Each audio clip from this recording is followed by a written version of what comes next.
Hello, and welcome back to Zenin Fanfics. Today we're starting part 5 of an exciting new series.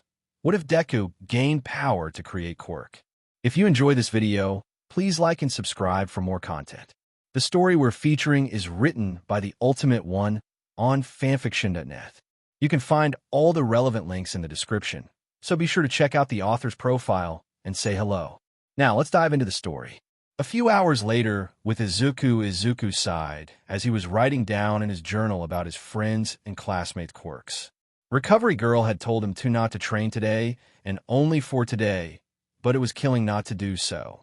He understood that he had to be sure he would be fine, but still. It was a bit annoying. While everyone else was working out or working on their quirk, he felt a bit out of it and was working on everyone's quirk analysis for Class 1A and Class 1B. He smirked a bit at his talk with his sensei earlier. With him protecting Aizawa, he asked him to stay after for a quick chat. Flashback, Mr. Aizawa adjusted his arm sling as he sighed looking at his problematic student. It wasn't even a week yet, and he was a pain in the butt already. Listen, Izuku Yagi.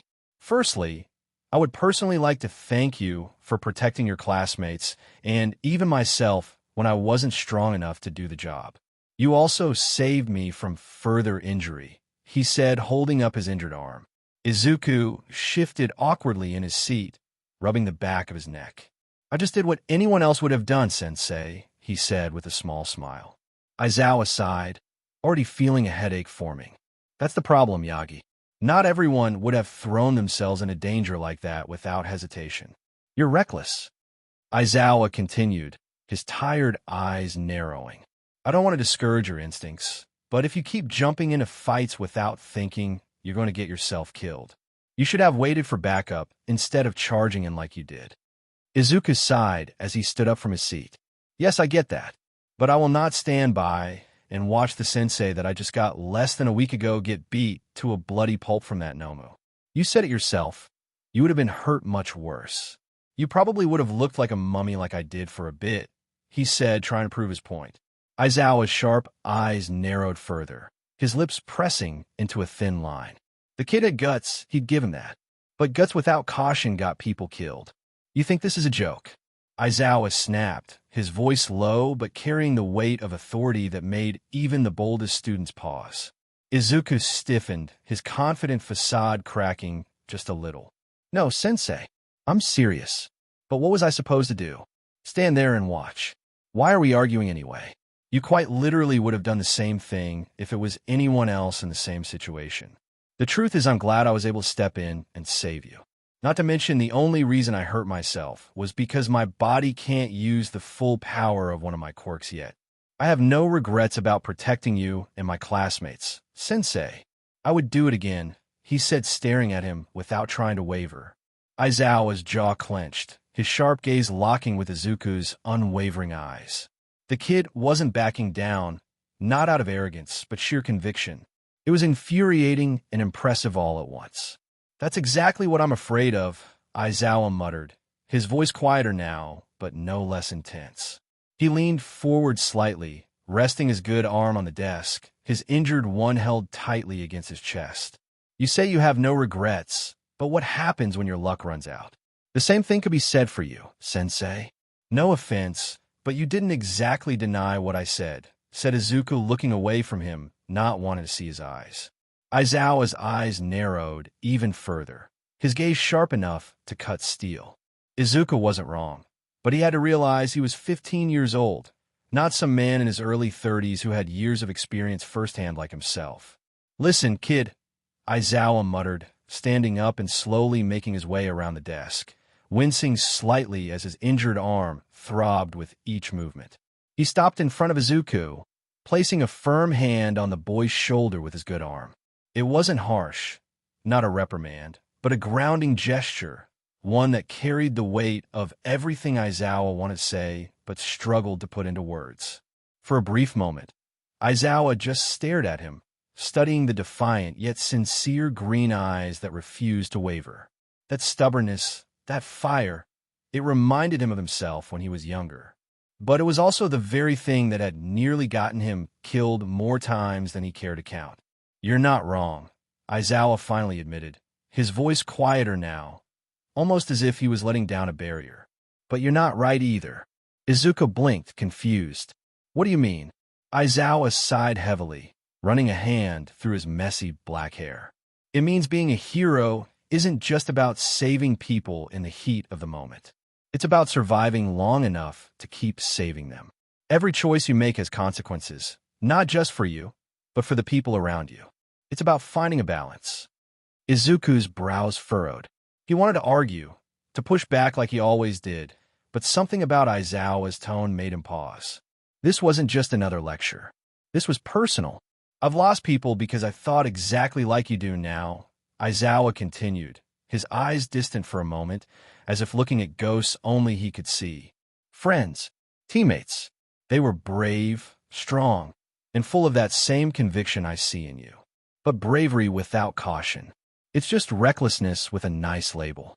The room grew heavy with silence. The weight of Aizawa's words settled over them both. Izuku swallowed hard, feeling a lump form in his throat. He never thought about it like that. Not really.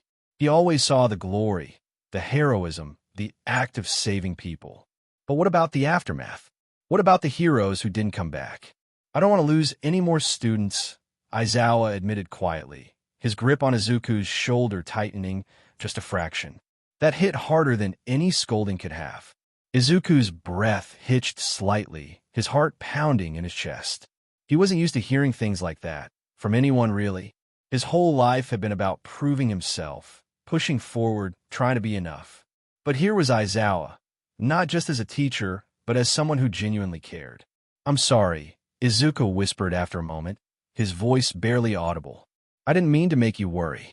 Aizawa released his shoulder, stepping back and waving dismissively. TCH, I'm not worried. You're just too much of a pain in the butt to let die. Izuku laughed softly at that, the tension in the room easing just a little. Right, got it. I'll try not to be that much of a pain. Aizawa smirked slightly, shaking his head. Too late for that. They stood there for a moment longer before Aizawa gestured toward the door. Go. Get some rest. And don't even think about sneaking in extra training. Recovery girl's orders. Izuku groaned playfully. She's scarier than you when she's mad. You know.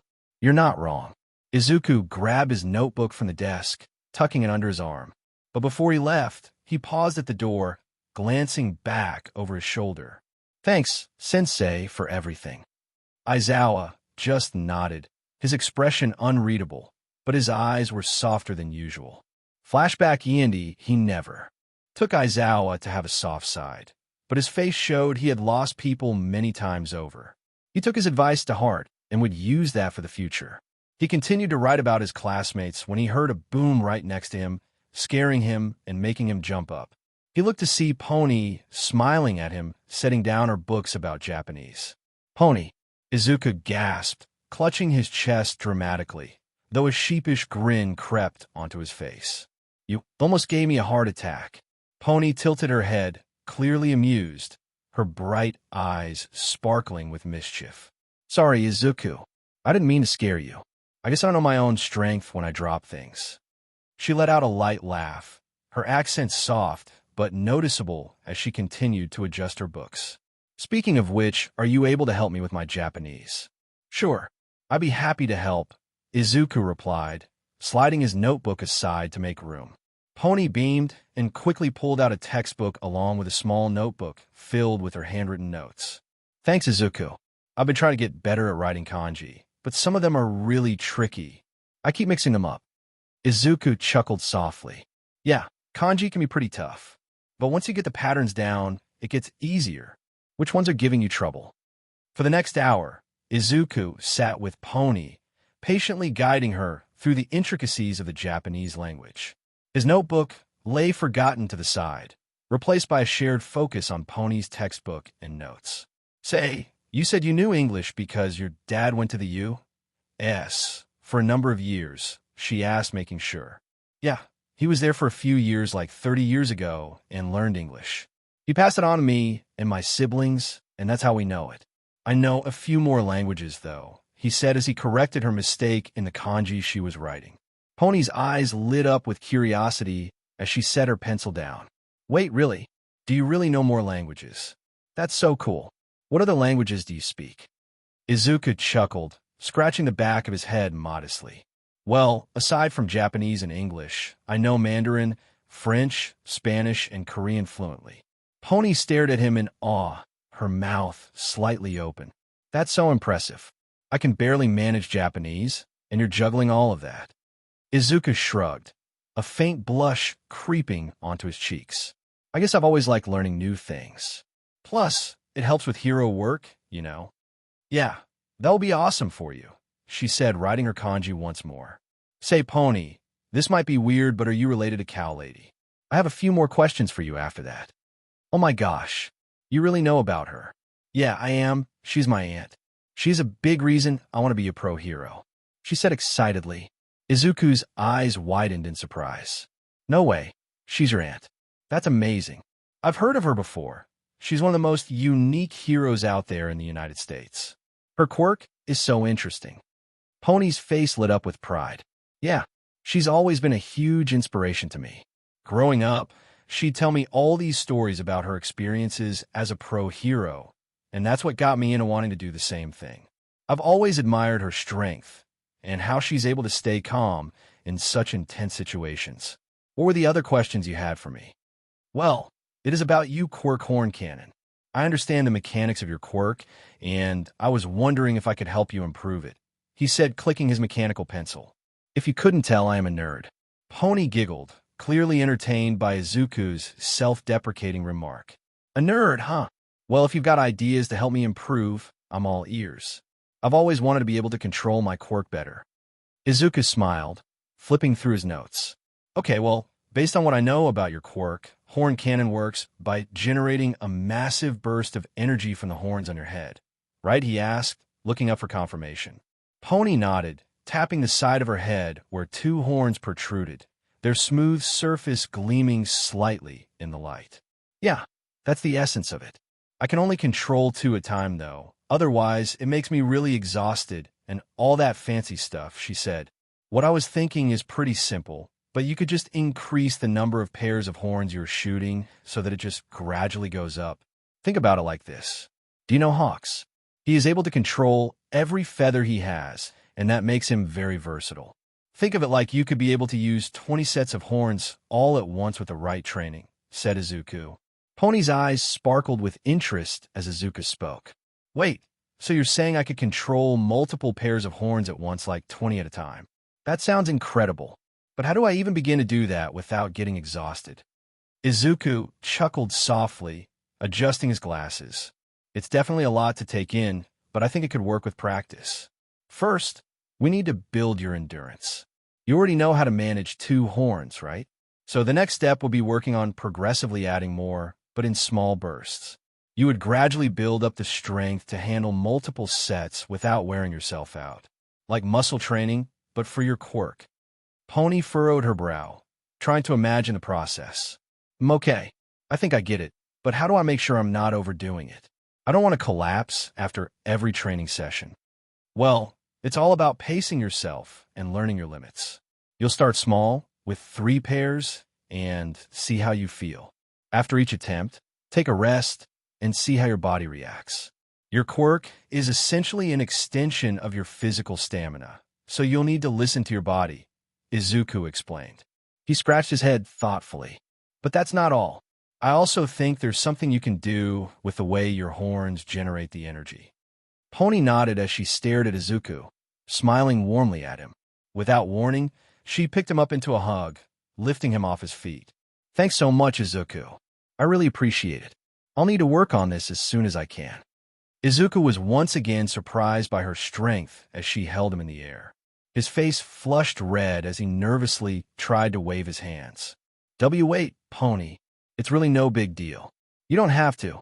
Shoo, Pony said softly, laughing as she gently set him back down, still grinning from ear to ear.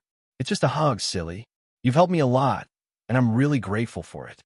She tapped him on the shoulder playfully. Besides, it's not every day I get advice from a genius like you. Izuku blinked, still a bit stunned by her enthusiasm. Genius? I'm not a genius. I mean, I really like thinking about quirks and how to improve them.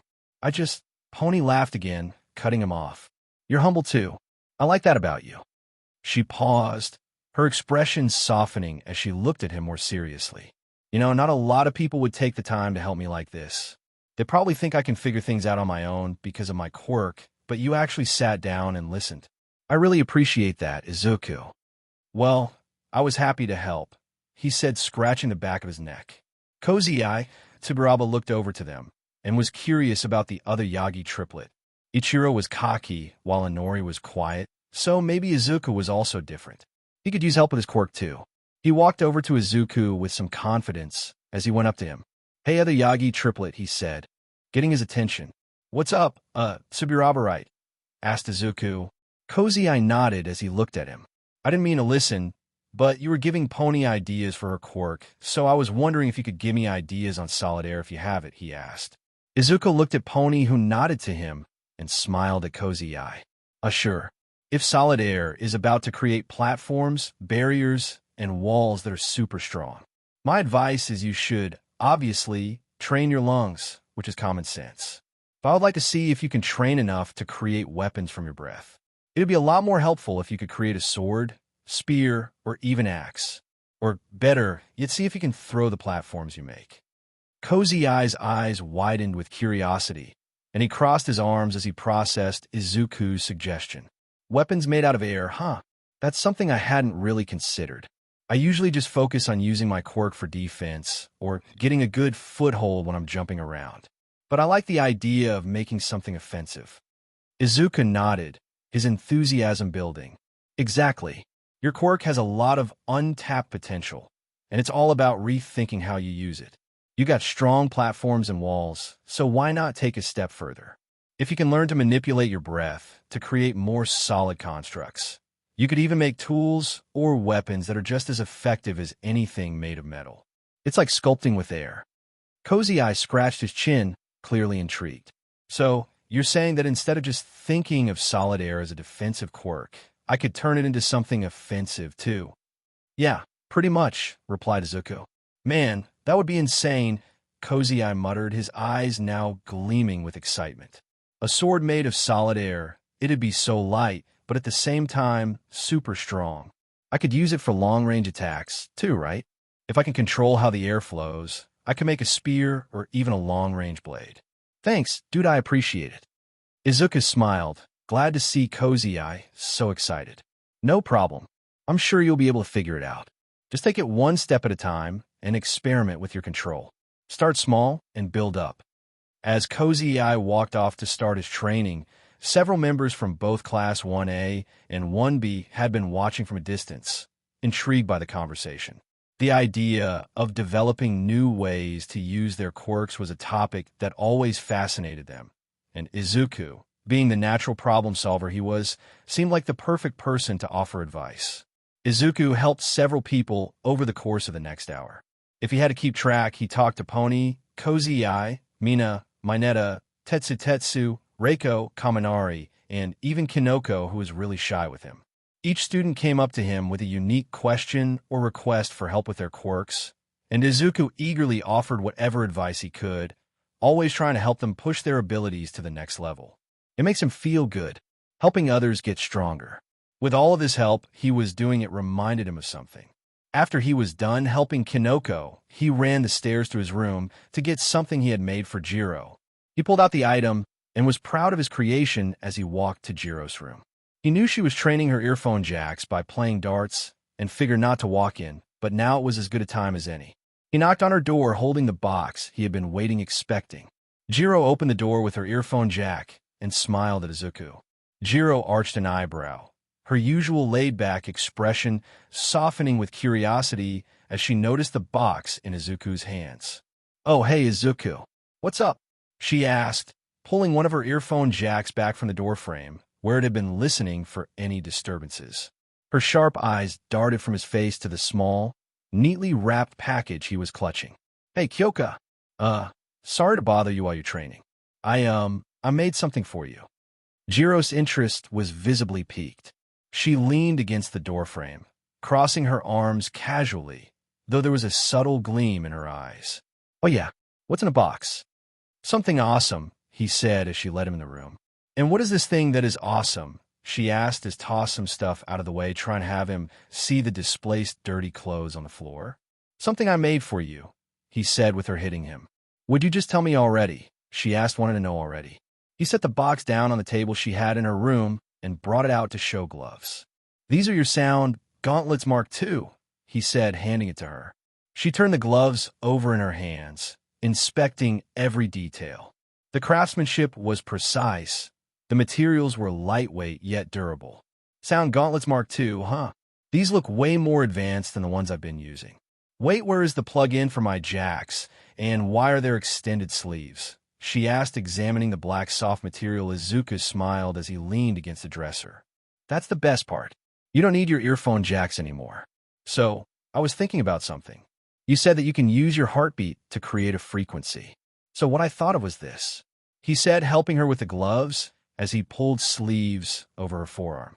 So, here's the deal, Izuku began, his voice laced with excitement. Mark I was bulky and full of metal and all that, but Mark II is lightweight and has very minimal bulk to it. The sleeves are embedded with conductive fibers that sync directly with your muscle movements and, more importantly, your heartbeat. I added microsensors that detect the subtle vibrations from your pulse, converting them into energy you can channel through the gloves without needing to plug in your earphone jacks. You're able to do this because you have something called a brachial artery that runs down your arm, and arteries are connecting to the heart. So, yeah, thus, you do not need to plug your jacks to help you anymore. You could use these gloves as well as the amps in your legs at the same time to help you in battles and all that. So, you're telling me these gloves can amplify my quirk just by syncing with my heartbeat? Jiro asked, still in awe. Yes, ma'am. I could do the same for the amps on your legs eventually, he said, leaning on the way. The fabric had a sleek, matte finish, almost like a second skin, with subtle red accents woven into the seams and circuitry lines. The contrast between the deep black and vibrant crimson gave the gloves an edgy, stylish look, perfectly matching her punk rock aesthetic. Thin, crimson lines traced intricate patterns across the back of her hands, branching out like veins of energy that pulsed faintly when she activated her quirk. These look badass. I like the fingerless gloves idea, Jiro muttered, rotating her wrist to see how the light caught the red accents. The crimson wasn't just painted on.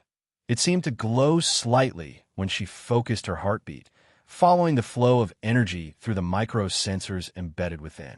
It wasn't overwhelming, just enough to give the gloves an electrifying, dynamic vibe, as if they were alive with power.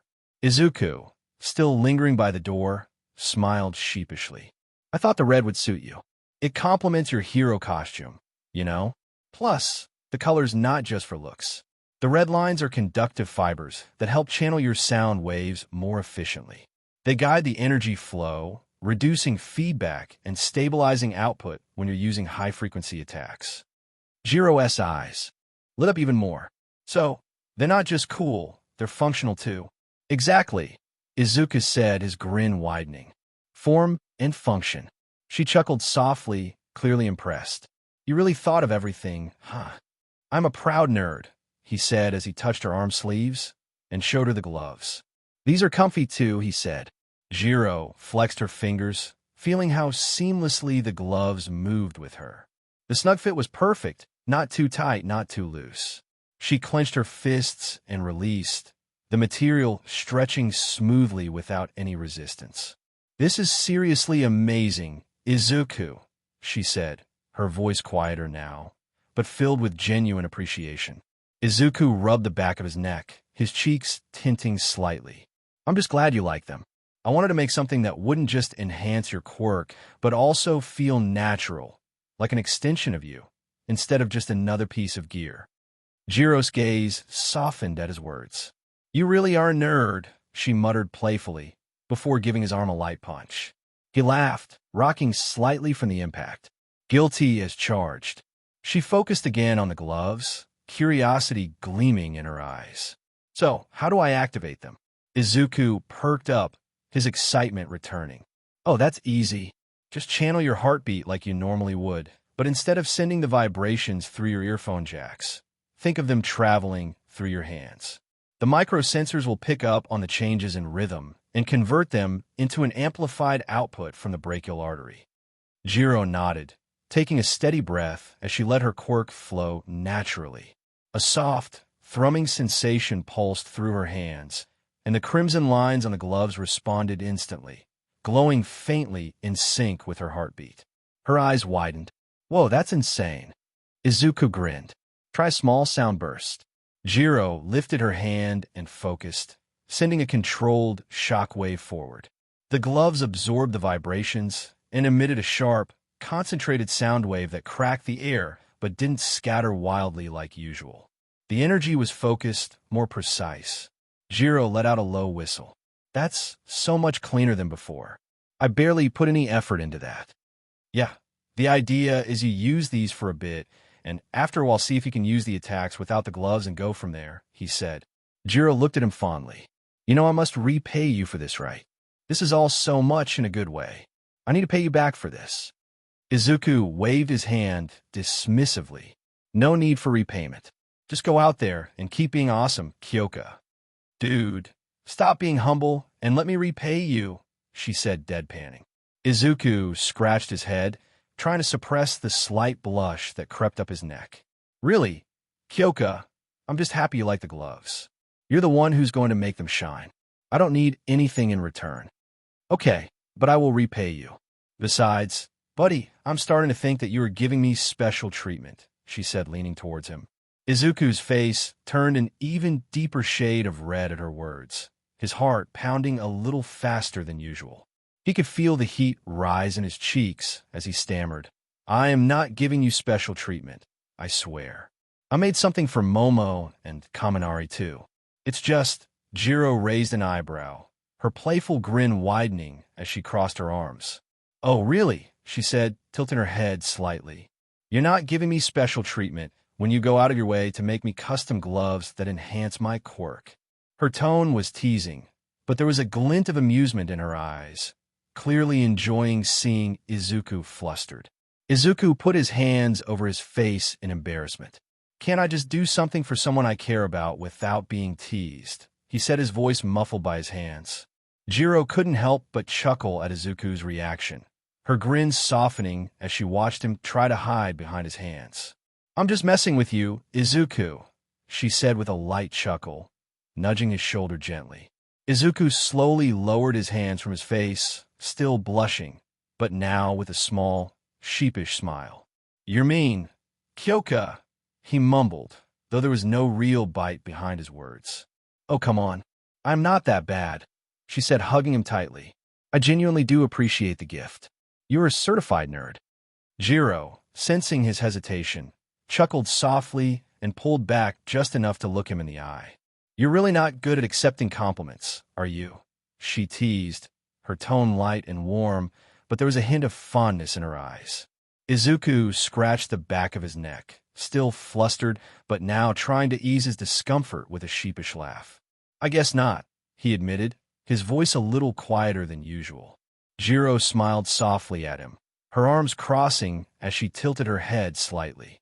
Well, I think you should start focusing a little on yourself, too. You deserve to be appreciated. She paused, her gaze softening further. I mean, it's not every day a nerd like you makes custom gear for people. You really do go above and beyond. Izuku chuckled as he looked at Jiro. Yeah, I guess. Well, that was all I wanted to show you. I need to go give Kaminari and Momo their things, he said, trying to shuffle away from her. Jiro raised an eyebrow, clearly not ready to let him go just yet. Oh, so now you're trying to escape, huh? She said, her teasing tone back in full force. Don't think I'll let you off that easy. You still haven't answered my question about repaying you. Huh? What was that noise? Must have been the wind, Izuku said, trying not to laugh. Jiro rolled her eyes, a grin tugging at the corners of her lips. Don't you Skyrim me. You can't just pretend you didn't hear me. I'm serious, Izuku. You've gone out of your way to help me, and I want to show my gratitude. She took a step forward, leaning in with a mischievous glint in her eye. You'll just keep dodging me, won't you? Izuku stumbled back slightly, his face flushing even deeper. I'm not dodging. I just Really, there's nothing to repay. It was no big deal, I promise. Jiro chuckled, clearly enjoying every second of his flustered state. No way, no way. I'm not buying it. You're too humble for your own good. You know that. All right, fine. You can repay me, but don't spend anything like $1 billion or something like that, he said, caving in. Jiro smirked as she watched her go to the door. Okay, I'll try not to. Thanks again, Izuku. You the best.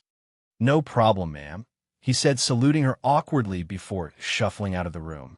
Izuku sighed as he wiped his face and knocked on Momo's door, holding her gadget.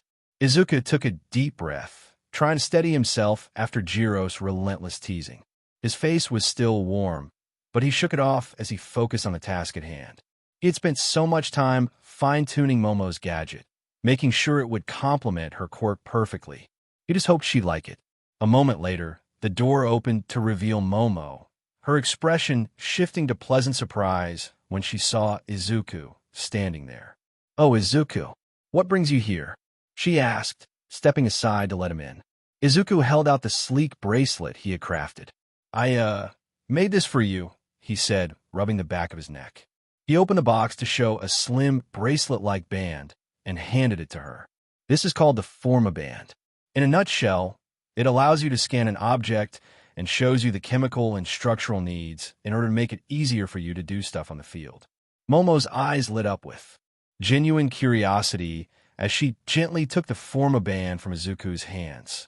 The sleek, metallic finish glimmered under the dorm room's soft lighting, its streamlined design clearly crafted with both functionality and aesthetics in mind. She carefully fastened it around her wrist, feeling the light, yet durable material adjust snugly.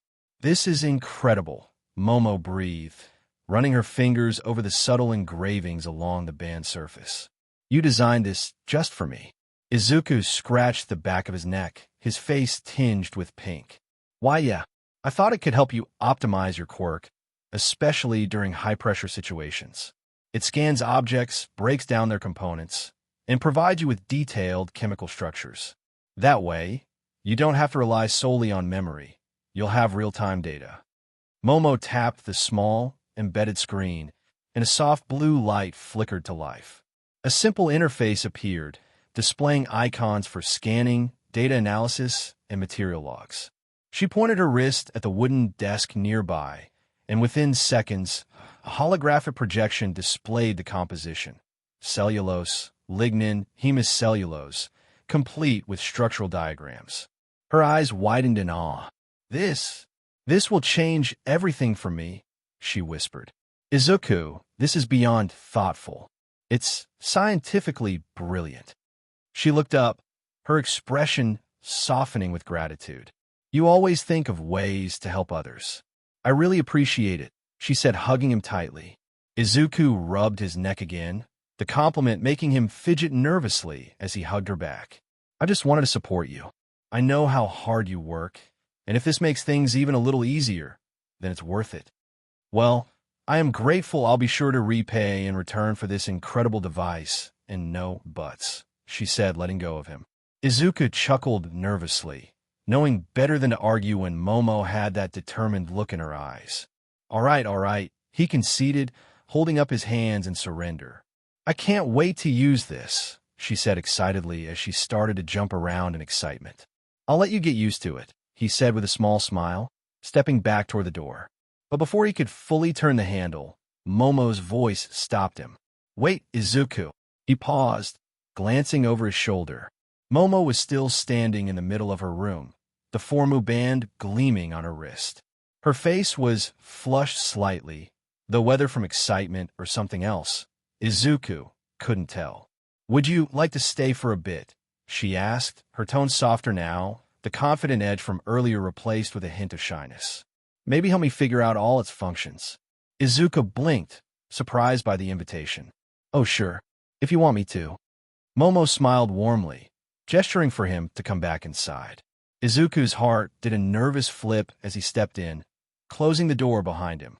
They both sat down at her small desk, the Forma band resting on her wrist like it belonged there. Izuku leaned in slightly, pointing to the sleek interface. "So, this icon here is for scanning. You can aim it at any object, and it'll break down the chemical composition in real time. If you tap this one, it stores the data for future reference, kind of like a library for quick access during battles. Momo followed his instructions carefully, her fingers gliding over the smooth surface of the device.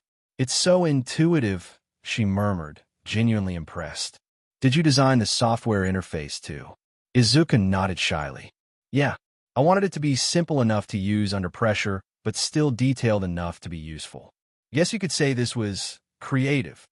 Momo paused, her fingers hovering over the formoband's sleek interface. Slowly, she turned her head to look at him, an amused smile tugging at the corners of her lips. "Did you just make a pun about my quirk?" she asked, raising an eyebrow, though her tone was filled with light-hearted amusement.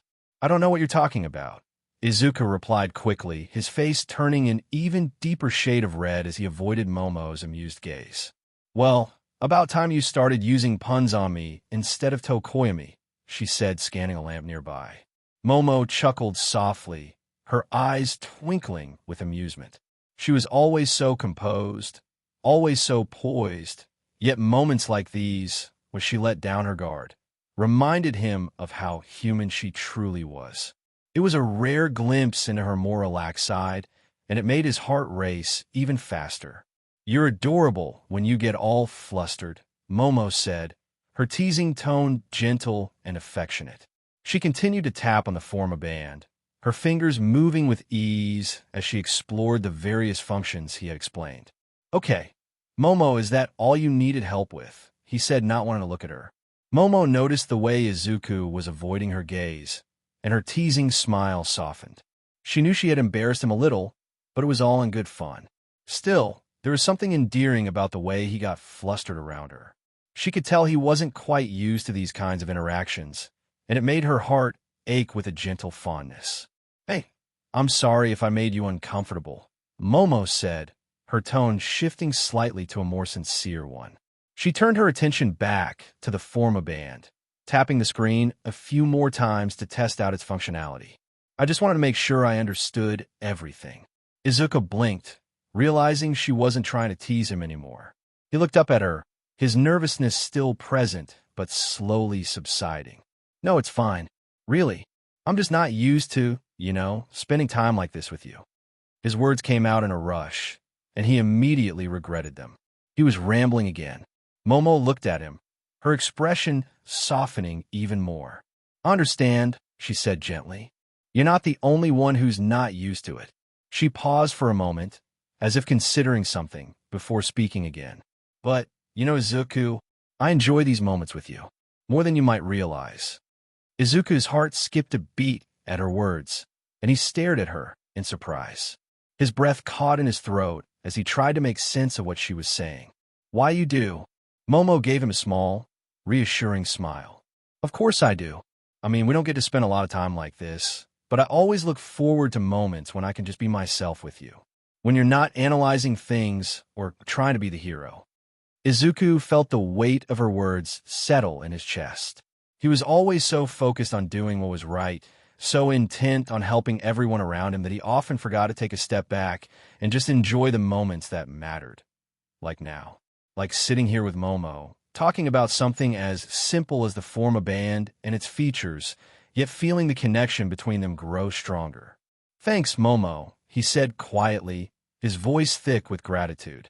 I really appreciate that." "I think that was all I had, Izuku," she said, smiling at him. "You should go give your gadget to Kaminari before it's too late." "Right. I should probably go," he said, his voice soft but tinged with a lingering warmth. "Thanks for letting me help, Momo. I'm glad I could assist with the formoband. If you need anything else, just let me know." Momo smiled back at him, her eyes sparkling with that familiar mixture of intelligence and kindness that he admired so much. "Of course, Izuku. You're always welcome here." There was a subtle yet genuine affection in her words, and it made Izuku's heart race again. He wasn't sure what it was, but something in the air between them felt different now. More open, more comfortable. As he reached the door, he paused and turned back around. You'll be okay with the formoband?" he asked, still not entirely sure if there was anything else he could explain. Momo gave him a confident nod, her smile widening. I think I'll manage, but I'll call you if I need any more tips. Izuku felt his cheeks flush slightly, but he nodded back. Okay, great. I'll see you around then. Definitely, Momo replied, her voice soft but assured. Izuku shut her door and sighed, pulling out the third and final gadget. Kaminari was on the third floor, so he had to make a trip to the floor above him. Brushing off his flustered feeling from Momo and Jiro, he upped the stairs to go to Kaminari's room and give him his gadget. Izuku was honestly surprised that this stuff came easy to him, but he would do anything to make sure everyone succeeded. He reached the third floor and walked down the corridor toward Kaminari's room. Izuku knocked gently on Kaminari's door, his heart still beating a little too fast for his liking. A few moments passed before the door swung open, revealing Kaminari in his usual laid-back, somewhat disheveled state. His hair was sticking up in all directions, and he wore a wide grin, clearly in a better mood than usual. Hey, Yagi. What's up? Kaminari greeted, stepping back to allow Izuku inside. Oh, well, I noticed and heard from some people that your quirk has a side effect of electricity going everywhere, right? Such as needing to touch someone to electrify them, he asked, wanting to verify. Kaminari blinked at Izuku for a moment, clearly surprised by the question. His grin didn't falter, though, and he scratched the back of his head. Yeah, that's right. My quirk, electrification, can cause a little chaos if I'm not careful. It's like a constant charge, and when I'm in a high-energy state, it can sometimes affect the people around me unless I really concentrate on controlling it. I can't exactly turn it off at will, but I've gotten better at keeping it in check. He chuckled sheepishly. Still, I've zapped a few people by accident. Then I would like to help you with these, he said, opening the box to show black gloves. I call these the Volt Vanguards. Do you want me to explain the dumbed-down version of these, or the super smart version? Asked Izuku, looking at him. Kaminari's eyes widened as Izuku pulled out the black gloves from a box. He looked at them for a moment, then back at Izuku, a mixture of curiosity and amusement in his gaze. Volt Vanguards, huh? Sounds pretty cool already. He scratched his chin, giving Izuku a playful smirk. Well, since you're the genius behind this, hit me with the super smart version. I'm sure I'll appreciate the details more. Izuku's face lit up with excitement, his earlier nervousness momentarily forgotten. He took a step forward, carefully holding the gloves in both hands as he began to explain. All right, so these are designed to help you control the flow of electricity more precisely. The Volt Vanguards are lined with conductive mesh that works in tandem with your quirk. They channel your electricity into specific pathways, essentially acting as a control system for your power. Instead of just letting the electricity go wherever it pleases, these gloves give you more control over where it goes and how it spreads, using them in streams or in lightning bolts. Kaminari's eyes widened as Izuku continued to explain. Wait, so I can literally control how my electricity moves now. I can make it go where I want, and decide if I want a small zap or a full-on bolt. He asked, a mix of excitement and disbelief in his voice. Yeah, though this is only for your hands and arms, Izuku responded, his voice growing more enthusiastic. The conductive mesh inside the gloves is designed to guide the electrical current. When you activate your quirk, the mesh directs the flow of electricity into the desired pathway, which allows you to target specific areas, whether that's a small spark or a full discharge. This means you won't accidentally hit anyone around you with a stray bolt. You can actually choose the intensity of the charge by adjusting the pressure you apply with your fingers. The harder you press, the stronger the charge. Kaminari's grin widened, and he rubbed his hands together as if testing them out. Man, this is crazy. I can actually control the zapping. That's going to make things way easier. I don't even know how many times I've fried my classmates in middle school when I got too excited. Izuku chuckled nervously, scratching his cheek. Yeah, I figured you'd appreciate that part, but remember that you can still overload. I couldn't figure a way around that. You never know. You might be able to control your quirk without them. That's perfectly fine, dude. Don't worry about that. Besides, this is so dope, he said, putting them on. They were black with yellow accents and that typical fingerless glove that Izuku had made for Jiro on her sound gauntlets. Kaminari pulled the gloves on with a wide grin, the yellow accents popping against the sleek black fabric. He flexed his fingers and immediately felt a subtle, tingling sensation as the conductive mesh inside began to react with his quirk. His eyes widened in wonder as he concentrated on the gloves, testing their limits. Whoa, I can feel it already. It's like the electricity's flowing differently. He paused, taking a few moments to adjust and experiment with the gloves. Okay, I gotta try this out. Just try it out on me, said Izuku, stepping out into the hallway. Huh? Asked Kaminari, really confused. Kaminari, one of my powers is being able to be resistant to all electrical attacks, he said, showing Jolt to prove his point. Oh yeah, I forgot, he said, walking with him to the middle of the hallway. Izuku led the way into the middle of the hallway, standing a few feet in front of Kaminari. His nerves were steady now, knowing that his resistance to electrical attacks would keep him safe. Kaminari, still a little surprised, adjusted the Volt Vanguards on his hands and took a deep breath. All right, here we go. I'm about to test this out if I'm going to get the hang of it. He flashed Izuku a quick grin. You're sure you're going to be fine, right? Izuku nodded confidently. I'm sure. Kaminari raised his eyebrows, smirking. He focused on his hands, feeling the gloves settle against his skin, the conductive mesh reacting to his quirk with every small movement of his fingers. He could feel the surge of power building in his body, and with a deep breath, he extended his hand forward toward Izuku. The first spark came quickly, just a tiny jolt of electricity flickering from his fingertips. It wasn't much, but Kaminari was still getting used to the precision of the gloves. He clenched his hand into a fist and pressed his fingers together more deliberately, trying to focus the energy. The spark intensified into a steady stream of controlled electricity that flowed in a straight line toward Izuku. Izuku stood still, feeling the electricity as it hit his skin, but it didn't even cause a twitch. The energy crackled harmlessly against his body, and he grinned at Kaminari. It's working, right? I barely feel anything. Kaminari couldn't help but chuckle. Well, it's not exactly like I'm trying to fry you, but it's a good sign that it's all going in the right direction. I feel like I can control it more with each try. He concentrated a little. Harder, the flow of electricity becoming more intense, but still, it was perfectly timed and controlled. Try increasing the pressure a little more, Izuku suggested, his voice calm and encouraging. You'll be able to generate a stronger charge that way. Kaminari raised an eyebrow. You sure about that? I don't want to blast you or anything. Izuku chuckled. Don't worry. Trust me. You won't hurt me.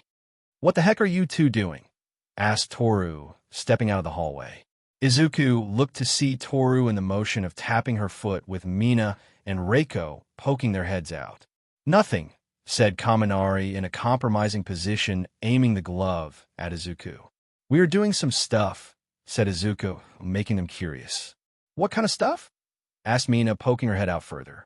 Kaminari lowered his hands slightly, laughing nervously. Just some light quirk testing. You know, hero stuff. Mina stepped fully into the hallway, her hands on her hips and a mischievous grin spreading across her face. Hero stuff. Looks more like trying to zap your friend stuff. Izuku shrugged, unfazed. It's for control training. Kaminari's new gloves, Volt Vanguards, help channel his electricity more efficiently. I'm helping him test their limits. Reiko, ever the observant one, narrowed her eyes slightly. So, you're the guinea pig? Technically, yes, Izuku replied with a smile. But I'm the perfect candidate since I'm resistant to electrical attacks. Toru giggled, her invisible form becoming more noticeable with the shimmer of her gloves. Well, if you're handing out shock therapy, I want to watch. Mina bounced on her heels. Same. Actually, I want to see how strong these gloves really are. Kaminari, think you can hit Izuku with full power? Kaminari's grin faltered. Full power. That's kind of risky. Izuku waved off his concern. It's fine.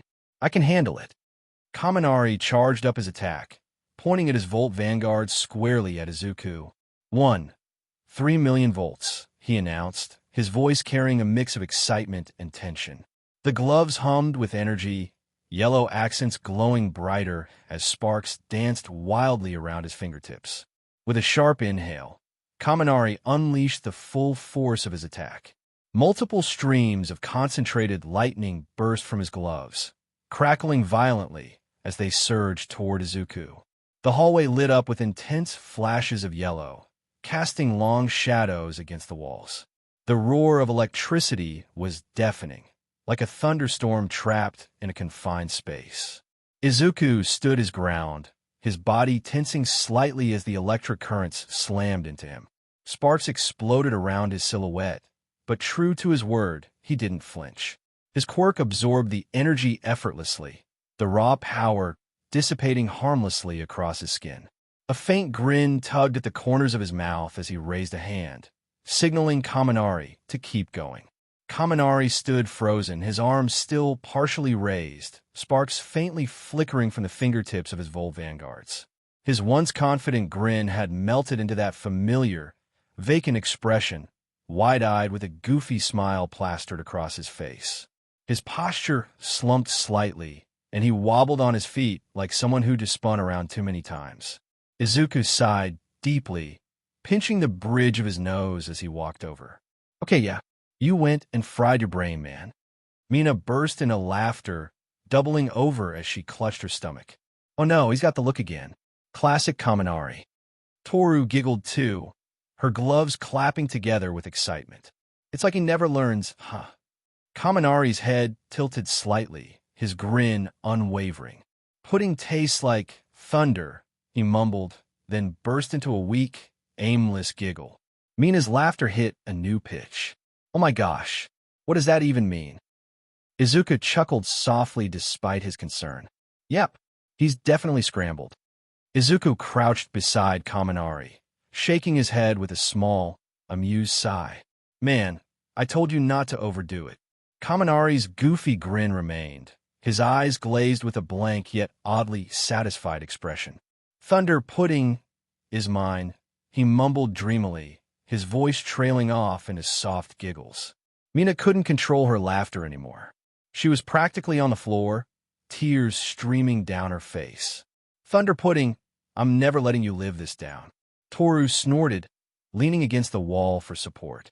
We gotta write that down somewhere, like on a plaque or something. Izuku, though amused, gave Kaminari light taps on his cheek. Hey, Kaminari, focus. You okay in there? Kaminari blinked slowly, his vacant grin faltering slightly. He squinted, as if trying to reboot his brain. Wait, where's the pudding? Izuku sighed, fighting the smile creeping onto his face. There's no pudding, man. You just zapped yourself silly. Kaminari blinked a few more times, trying to process what Izuku said. No pudding. His eyes darted around, confused and lost. But, I'm pretty sure I saw it was right here. His hand reached out, GRPNG the air, as if searching for the elusive treat. His tongue stuck out in concentration as he flailed his arms. Mina wiped away the tears from her eyes, still laughing. I can't, she gasped between laughs. Believe you're like this. Thunder pudding, Kaminari, really. She managed to catch her breath, but the image of her friend, so utterly out of it, was just too much to handle. Izuku shook his head, giving a sigh of both exasperation and affection. You really did a number on yourself this time. That was a bit of all of our faults. He gently tapped Kaminari's shoulder, trying to steer him back to reality. Just relax, okay? I've got you. Izuku pulled up his sleeve as he placed his hand on Kaminari's head as he concentrated on it. What are you doing, Yagi? Asked Reiko calmly as she put her hand on Izuku's arm. Izuku looked up at Reiko, who had approached quietly, her usual calm demeanor slightly more concerned than usual. He gave a small shrug, trying to keep things under control. I'm trying to use my quirk to heal him. It took a few more seconds before a faint green glow was emanating around his head. Izuku's wasn't sure Cell Surge would work, but with how it was working thus far, he was fine with it. You can heal people as well, she asked calmly, once more as Toru and Mina got around the two boys. Yeah, I can. I have a faster healing rate from the stockpiled energy in my body, but I can also heal others. It isn't as good as Recovery Girls, but Kaminari will be good to go soon, he said. That still is impressive, Yagi, Reiko said, bending down to examine the gloves. So, you are a genius, fighter, inventor, and healer. Quite the impressive list, she said as Kaminari was starting to come around. Kaminari sat up, still swaying a little, but there was a growing sense of clarity in his eyes. He looked at Izuku, his grin turning into a more genuine smile. Man, I can't believe you just healed me like that. And no pudding. I'm kind of disappointed, but I'll take not being brain-fried. Izuku gave him a small chuckle, brushing the hair out of his face. I think we can all agree that you've had your fill of brain frying for today. Yeah, I think I'm going to stop testing these bad boys for today, he said, taking them off. Thank you, Izuku. I appreciate the Volt Vanguards. I think I'm going to go to my room to chill out. Sorry for disturbing you girls. Izuku scratched the back of his head sheepishly. Yeah, sorry about that, girls. Mina waved, her hand dismissively, still giggling. Are you kidding? This was the best thing I've seen all day. Thunder pudding. I'm framing that moment in my brain forever. Toru nodded enthusiastically. You know we are never letting you live this down, right? Kaminari slumped as he walked into his room. I have no idea what you guys are talking about. Izuku groaned, though the smile tugging at the corners of his lips betrayed his amusement. You two are going to scar him for life. Reiko, ever composed, simply tilted her head, or motivate him to become stronger, so he can live it down. That's one way to look at it. Izuku muttered, shaking his head fondly. Maybe we should just chill out on the name Thunder Pudding for a bit. That would be like me calling Ishido Purple Slime or something. Hey now, I'm Pink. Thank you very much, she said, glaring at Izuku. That was point, said Izuku. I'm about to show you the point in a second, she said, holding up her fist as Izuku shuffled behind Reiko, making sure to hold her by the shoulders for protection. Reiko, ever the calm one, raised an eyebrow at the playful threat, but didn't seem too worried. You should probably save your energy for something more productive, Ishido. You might not want to waste all your fight on Yagi here. What is with you hiding behind every time something happens anyway? Izuku grinned sheepishly, keeping a hand on Reiko's shoulder as if to shield himself from the imaginary incoming punch. Yeah, I'll keep my distance. I'm not trying to make it onto your bad side, Ishido. I'm just kidding around. To answer your question, Yanagi, it is because you are the closest. Mina, still chuckling, gave Izuku a knowing look. You'd better watch out. You know how she gets when you bring up the slime thing. All right, fine, Izuku said, backing away from them. But I'm going to get going. Izuku gave a final wave to everyone before he turned, making his way toward the door. He had a lot on his mind, but the events of the day had already given him enough to think about. Kaminari's incident with his quirk had definitely been a reminder that they all needed to be more careful in their training. Despite the light-hearted atmosphere, Izuku knew they had to focus on what they were going to make through the upcoming challenges. Fast forward 2 days until the sports festival. Izuku laid back one of the chairs in his room as he wrote in his book about everything he had done with training over the course of 12 days. It had been exhausting, but he managed to squeeze in 6 hours of training every day, balancing it alongside his classes. His body ached, but the progress he had made was undeniable. He had focused on refining the evolved versions of Black Whip, F.A. Gene, and Danger Sense. Black Whip had been the easiest to train, as it was a quirk that could be actively practiced and refined. After extensive effort, he had finally learned how to split the tendrils into 2, each with 3 base tendrils extending from them. This gave him significantly more control in combat, allowing him to restrain multiple opponents at once or adjust his grip strength based on the situation. He also practiced quick retraction techniques, ensuring he could move through the air with more fluidity. He could use 6 total base tendrils, but only 3 that were split from the base. It was a complicated and powerful quirk that needed mastery. Jolt was something he was proud of the most, though, as he now found out how to transfer his energy from Jolt to objects, even people. The first time he managed to transfer Jolt into an object was purely accidental. During a sparring session with Ida, Izuku had thrown a small training weight to simulate a distraction. Just as it left his hand, the weight shot forward with a burst of unexpected speed, crashing into the wall with enough force to leave a dent. It startled both of them, but it also sparked an idea. If he could control that transfer, it could become an incredible tactical advantage. Over the next few days, he dedicated part of his training to perfecting this technique. He learned that by focusing his intent and channeling energy through points of contact, he could charge objects with Jolt's energy. The results didn't vary much, but with how fast he was moving, he could hypothetically have people react at the same time while he was moving super speed. The real breakthrough, however, came when he managed to transfer Jolt into a person. It happened during a team exercise with Uraraka and Tokoyami. Uraraka had been struggling to dodge an incoming attack, and without thinking, Izuku reached out, his hand brushing against her shoulder.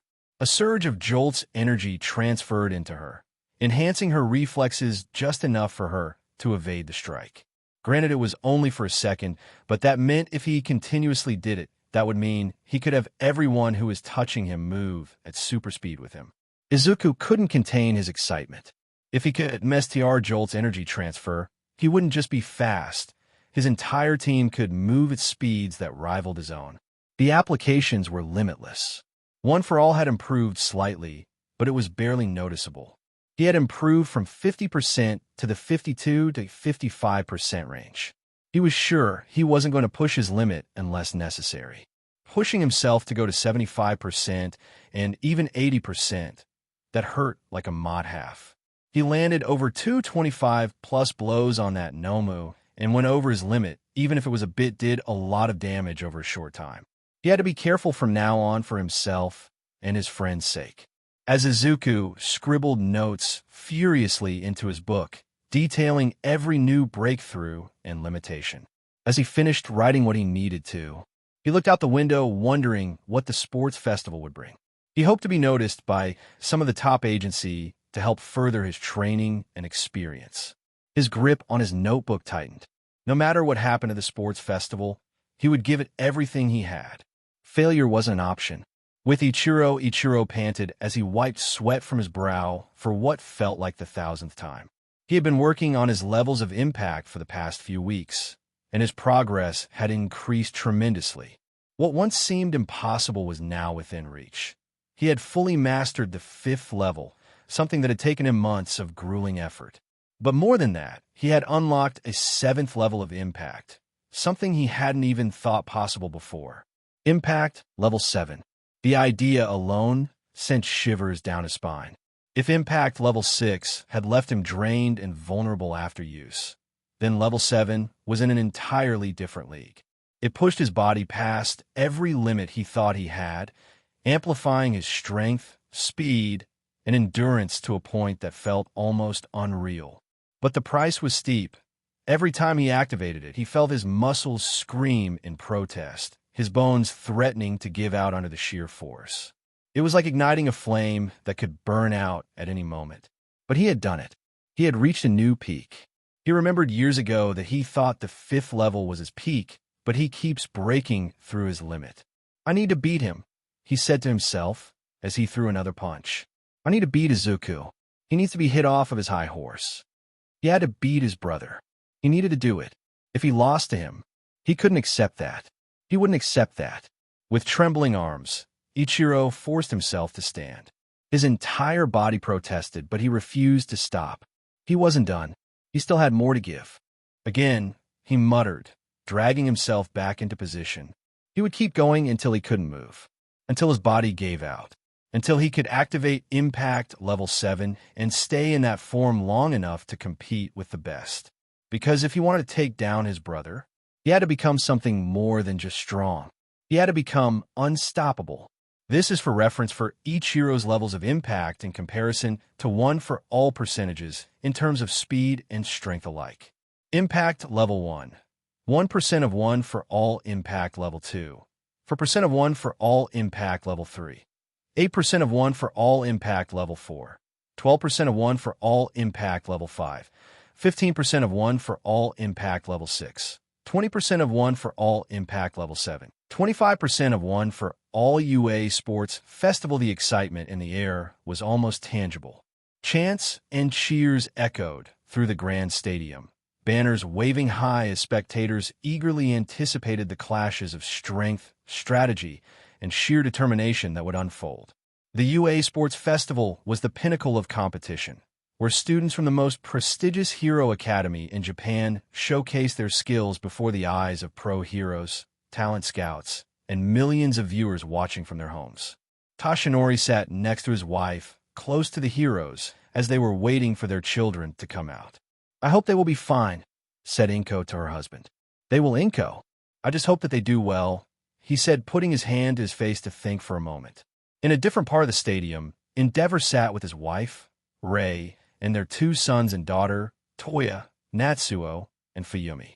The tension was palpable in the air as they waited for Shoto's turn to step onto the field. Endeavor's usual intense expression softened, just a fraction, as he watched his wife be practically giddy with excitement. She had been anticipating this day for years, her 3rd son's appearance in the UA Sports Festival. Endeavor couldn't blame her. She'd been through a lot, and this moment, seeing Shoto finally compete on the grand stage, was something she'd been looking forward to. "Don't get too worked up, Rei," Endeavor grumbled under his breath, though he was just as invested as she was. Rei beamed at him. Her smile was too bright to be contained. "I can't help it. It's been so long since we've seen him like this, and now he's here, ready to show everyone his strength. I just can wait," she said, squeezing his arm very tightly. "I know, Rei," he muttered, his eyes focusing on Arena. Toya chuckled as he passed some popcorn to Fuyumi. "Come on, Dad. You got to show some emotion," he said, putting his arm around his old man. "I have emotions, Toya," Endeavor replied, chuckling slightly as he put his eldest son a headlock. Toya yelped, half laughing, half groaning as he squirmed under his father's grip.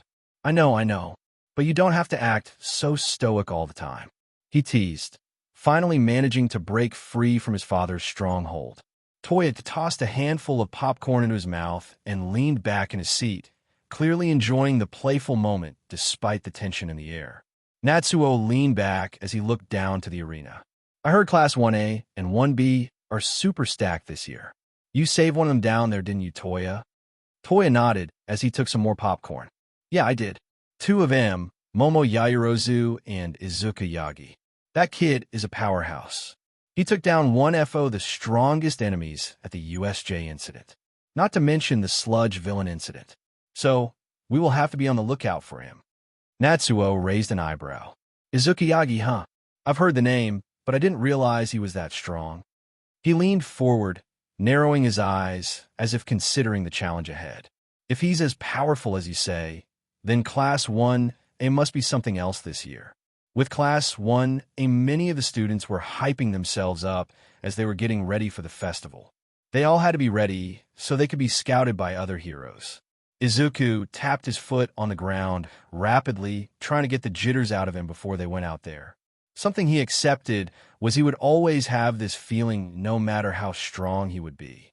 He looked around to see that Jiro and Kaminari got clearance on the gadgets he made them, so he was glad for that. They would have an advantage in the festival, and he was glad to give to them. He was interrupted by his thoughts. He felt someone loom over him. He looked up to see Todoroki, trying to show his competitive edge. "Izuku Yagi, I wanted you to know that I will be gunning for you at the festival. You've got a lot of power and it's impressive, but I won't hold back." Todoroki's voice was calm and steady, his intense gaze locked onto Izuku's. Izuku blinked, surprised by the declaration, but quickly regained his composure. He smiled, trying to hide the nerves that still lingered despite his determination. "I wouldn't expect anything less from you, Todoroki. It's the festival, after all. We all need to give it our all." Todoroki gave a slight nod, his expression unreadable. "I'm not here just to compete. I'm here to win, and if you're in my way, I'll push through you." Izuku took a deep breath, feeling the weight of the challenge ahead of him. He respected Todoroki's power, and he knew that this wasn't just a friendly rivalry. It was a competition where everyone was aiming for the top. But he also knew that this was an opportunity to prove himself, to show what he could do not just for himself, but for everyone who had believed in him. "Don't worry, Todoroki," Izuku said with a grin. "I'll be ready. I won't make it easy for you." "Oh, I see, huh? You did your proclamation on the wrong guy. You yelled out Bakugo. "Then be ready to go," said Todoroki as he walked away, making Bakugo pissed even more. And Deku, he said, pointing a finger in his face. You think you're hot SHD now, but don't underestimate me. You are still, he said before he was cut off by Izuku. Bakugo, I don't need you to remind me of where I came from. I'm not the same person I was back then. The words hung in the air for a moment, and for a split second Bakugo faltered. His eyes narrowed, but there was no immediate retort. Izuku's voice wasn't full of arrogance or defiance. It was a simple statement of fact. It was true. He had changed. And just because you say something like I am useless or anything like that, doesn't mean it is true in the slightest. But whatever makes you sleep at night, said Izuku. But then Bakugo smirked, his anger quickly turning into a grin full of teeth. TCH, you really think you've got what it takes, huh? He sneered. He couldn't say much more as interrupted by one of the staff members. Class 1A, follow us to the arena so we can begin the sports festival, the man said as the students of 1A got up. Izuku let out a deep breath, his heart still racing from the earlier exchange with Bakugo. Despite the tension between them, he couldn't help but feel a small sense of pride. He had stood his ground. The old Izuku might have backed down or let Bakugo's words get to him, but not now. Not after everything he had been through. He was stronger, mentally and physically, and it was time to show it. As the Class 1A students gathered, their steps quickened in anticipation. The first event of the sports festival was just ahead. Izuku walked into the arena to the sound of Present Mike announcing with a grumbling Aizawa. Present Mick's voice rang out through the stadium, loud and full of excitement. Ladies and gentlemen, the moment you've all been waiting for. The sports festival is about to begin. Class 1A and Class 1B are here to show you what they're made of. The crowd cheered, their excitement spilling over as they saw the students lined up. Let's not forget the general course students of classes C, D, and E, as well as the support course students of F, G, and H, said Present Mike as he walked out. Izuku looked around the arena as the classes got in groups and lines with some worry. This is a lot of people, he said to no one in particular. No kidding. But this is one of the only ways that we can be seen, said Jiro, trying to see if she can see her parents in the crowd. The students got around the podium in the middle where the audience was ogling at Lady Midnight. Does she really need to be wearing such apparel at a school? Said Tokoyami, trying not to look too much at her. Yeah, someone needs to tell her to tone it down with the clothing, said Kirishima, blushing. Midnight stepped up to the podium, her confident smile flashing across the crowd. Her outfit, revealing and bold, left little to the imagination, but it was all part of the spectacle. She gave a playful wink to the audience as the cheers of excitement filled the air. With a flick of her wrist, she silenced the crowd, the energy in the arena buzzing as everyone eagerly awaited her words. Welcome, everyone. Midnight's voice was sharp and alluring, grabbing everyone's attention. The sports festival is finally upon us. This is your chance to witness the finest in young heroes from Class 1A to the general courses and everything in between. A day of intense competition, strategy, and pure skill. Now let's hear from one of our representatives, Izuku Yagi from Class 1A, to lead us in the class pledge. Huh? Asked Izuku with worry. Me. Izuku stammered, a bit of panic creeping into his voice. He hadn't been prepared for this level of attention, but there was no turning back now. Midnight, sensing his hesitation, flashed a reassuring smile. You're up, Izuku, she said, her tone playful but encouraging. Show them what you're made of. You'll be fine, Izuku. It's only like 1 billion people watching, said Jiro teasingly with him, getting more embarrassed. Not helping, he said as he walked to the podium. I wonder why he is the one speaking, asked Zero curiously. Because he got the highest score in the entrance exams, is the most likely reason, offered Momo. Yeah, but that was only for the hero course. Not the general or the support course, said one of the students, said some girl glaring at them. Oh God, they do not like us. It doesn't help that Bakugo was stirring them up the other day when the classroom was surrounded, replied Kaminari. As Izuku walked up to the microphone, he exhaled deeply as he prepared himself to speak. As the representative of Class 1, he began, his voice stronger than he expected. I have a couple of things to say. The murmurs died down as the students focused on him. The general and support course students still looked skeptical, some crossing their arms while others exchanged glances. Izuku knew that resentment had been building, and he had to tread carefully. I know that, for a lot of you, this festival isn't just about winning, Izuku said, his voice carrying through the arena. For some, it's about proving something to your classmates, to your teachers, to yourselves. This isn't just a competition. It's an opportunity. No matter what course we come from, hero, general, or support, we all work to be here. We all have dreams, goals, and ambitions that push us forward. And today is the day we show everyone, including ourselves, just how much we're willing to fight for them. Izuku's grip on the microphone tightened as his voice grew stronger. There will be challenges ahead, obstacles that seem impossible to overcome. But the only way we grow, the only way we prove our worth, is by facing them head-on, by pushing ourselves past our limits. So, when things get tough, when you feel like giving up, remember why you're here. Remember why you started. The tension in the air shifted. Students who had looked disinterested were now paying attention. Even the skeptical students from the general and support courses seemed to be reconsidering their stance. So, no matter what course you're from, no matter what your goal is, give it your all. Izuku declared, his green eyes burning with determination. Push past your limits. Show the world, and most importantly, show yourselves what you're capable of. Silence hung in the air for a moment. Then the stadium erupted in applause. Some students clapped hesitantly at first, but soon others joined in. Even students from the general course, who had been glaring earlier, gave small nods of approval. Izuku stepped back from the podium, exhaling as his heart pounded. "A wonderful speech from our Class 1A president," said Midnight, as she grabbed the microphone as Izuku made his way back to his friends. Izuku caught some looks from his siblings and Bakugo. Bakugo and Ichiro looked pissed, as usual, but Inori held a hand to her chest as she readied herself for battle. "Oh my god, that was bad," said Izuku as he huffed standing next to his friends. "You did amazing," Achiko said as she patted him on the head. "I just talked to hundreds of thousands of people around the country.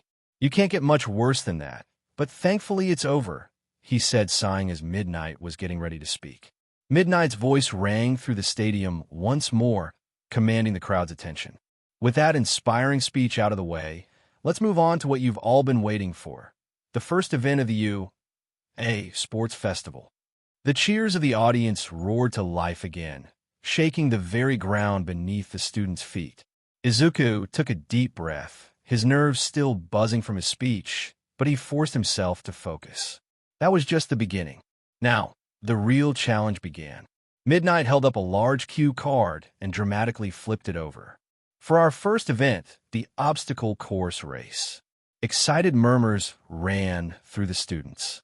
Some smirked in anticipation, others tensed up, already thinking of strategies. The rules are simple. Midnight continued. All students from all courses will participate. The first 42 to cross the finish line will move on to the next round. Anything goes. Use your quirks, use your wits, and most of all, don't get left behind. The large screens around the stadium lit up, displaying a digital map of the obstacle course. Izuku's eyes darted across the layout. Several sections were marked with question marks, meaning unknown hazards, and others showed treacherous terrain. This would be a fun challenge. All participants, make your way to the starting line. President Mike announced. Izuku rolled his shoulders as he got the short end of the stick being stuck right in the middle of the group of students. No matter. He had ways around that. The group of students saw the lights slowly counting down, meaning it was mere seconds before they started. The tension in the air was palpable as the countdown continued. 5, 4, 3. Izuku clenched his fists, his legs tensing like coiled springs. He was boxed in by students on all sides, but that didn't matter. He had a plan. 2, 1, buzz. All right, we are off to a racing start. How about some color commentary, my man? Said President Mike, pointing a finger gun at him. Aizawa shook his head, not realizing what he got himself into. How the hell did you even get me to do this? President Mike grinned, unfazed by Aizawa's deadpan reaction. Come on, Eraser, live a little. These kids are giving it their all, and the crowd's loving it. Fine, but they will have to get through the big first obstacle, he said. The doorway. Before Izuku was about to be crushed by everyone clogging the doorway. Izuku activated Jolt and used Black Whip at the end of the corridor to propel himself forward. He flew right over the competition, smiling, as he was one of the first out of the gate, meaning there were a few others right behind him. He activated Eagle Eyes to see what was happening behind him, and all he saw was this. Todoroki uses ice to freeze most of the competition. Aoyama used his naval laser. Momo made a pole to extend herself all the way up and out of the way, but Kogo uses explosions to push himself out of the ice's range, and Ichiro and Inori jumped up and out of the way. He was surprised by Inori on one thing. She was flying, likely using her telekinesis to lift herself up, which was smart. Get the hell back here, Deku, yelled out Ichiro. Yeah, what the hell do you think you're doing? Yelled out Bakugo as he launched himself toward him. Izuku knew he needed to do something, and that was this. He decided to use full cowling at a different time, so he could make things interesting. Joel on its own was fast enough to blitz a lot of people. It was only when it was in unison with one for all at high levels that it would be damaging, so he would see this out. Well, it looks like Izuku Yagi, the president of Class 1A, is in the lead for now, with his older brother Ichiro Yagi right behind him, followed by his sister Inori Yagi, Shoto Todoroki, and Katsuki Bakugo. Ah yeah, things are heating up, yelled out Present Mike. Izuku grinned as he felt the rush of wind against his face. He had a plan. It was unfolding perfectly. As he ran, he noticed the towering zero-pointers in the distance. He continued to run and switched quickly from Jolt to using 50% of One for All. Time to show those scouts how much strength he had. Izuku gritted his teeth, feeling the surge of power course through his limbs as he pushed off the ground with explosive force. His muscles tense, his body moving at speeds that left a brief green lightning trail in his wake.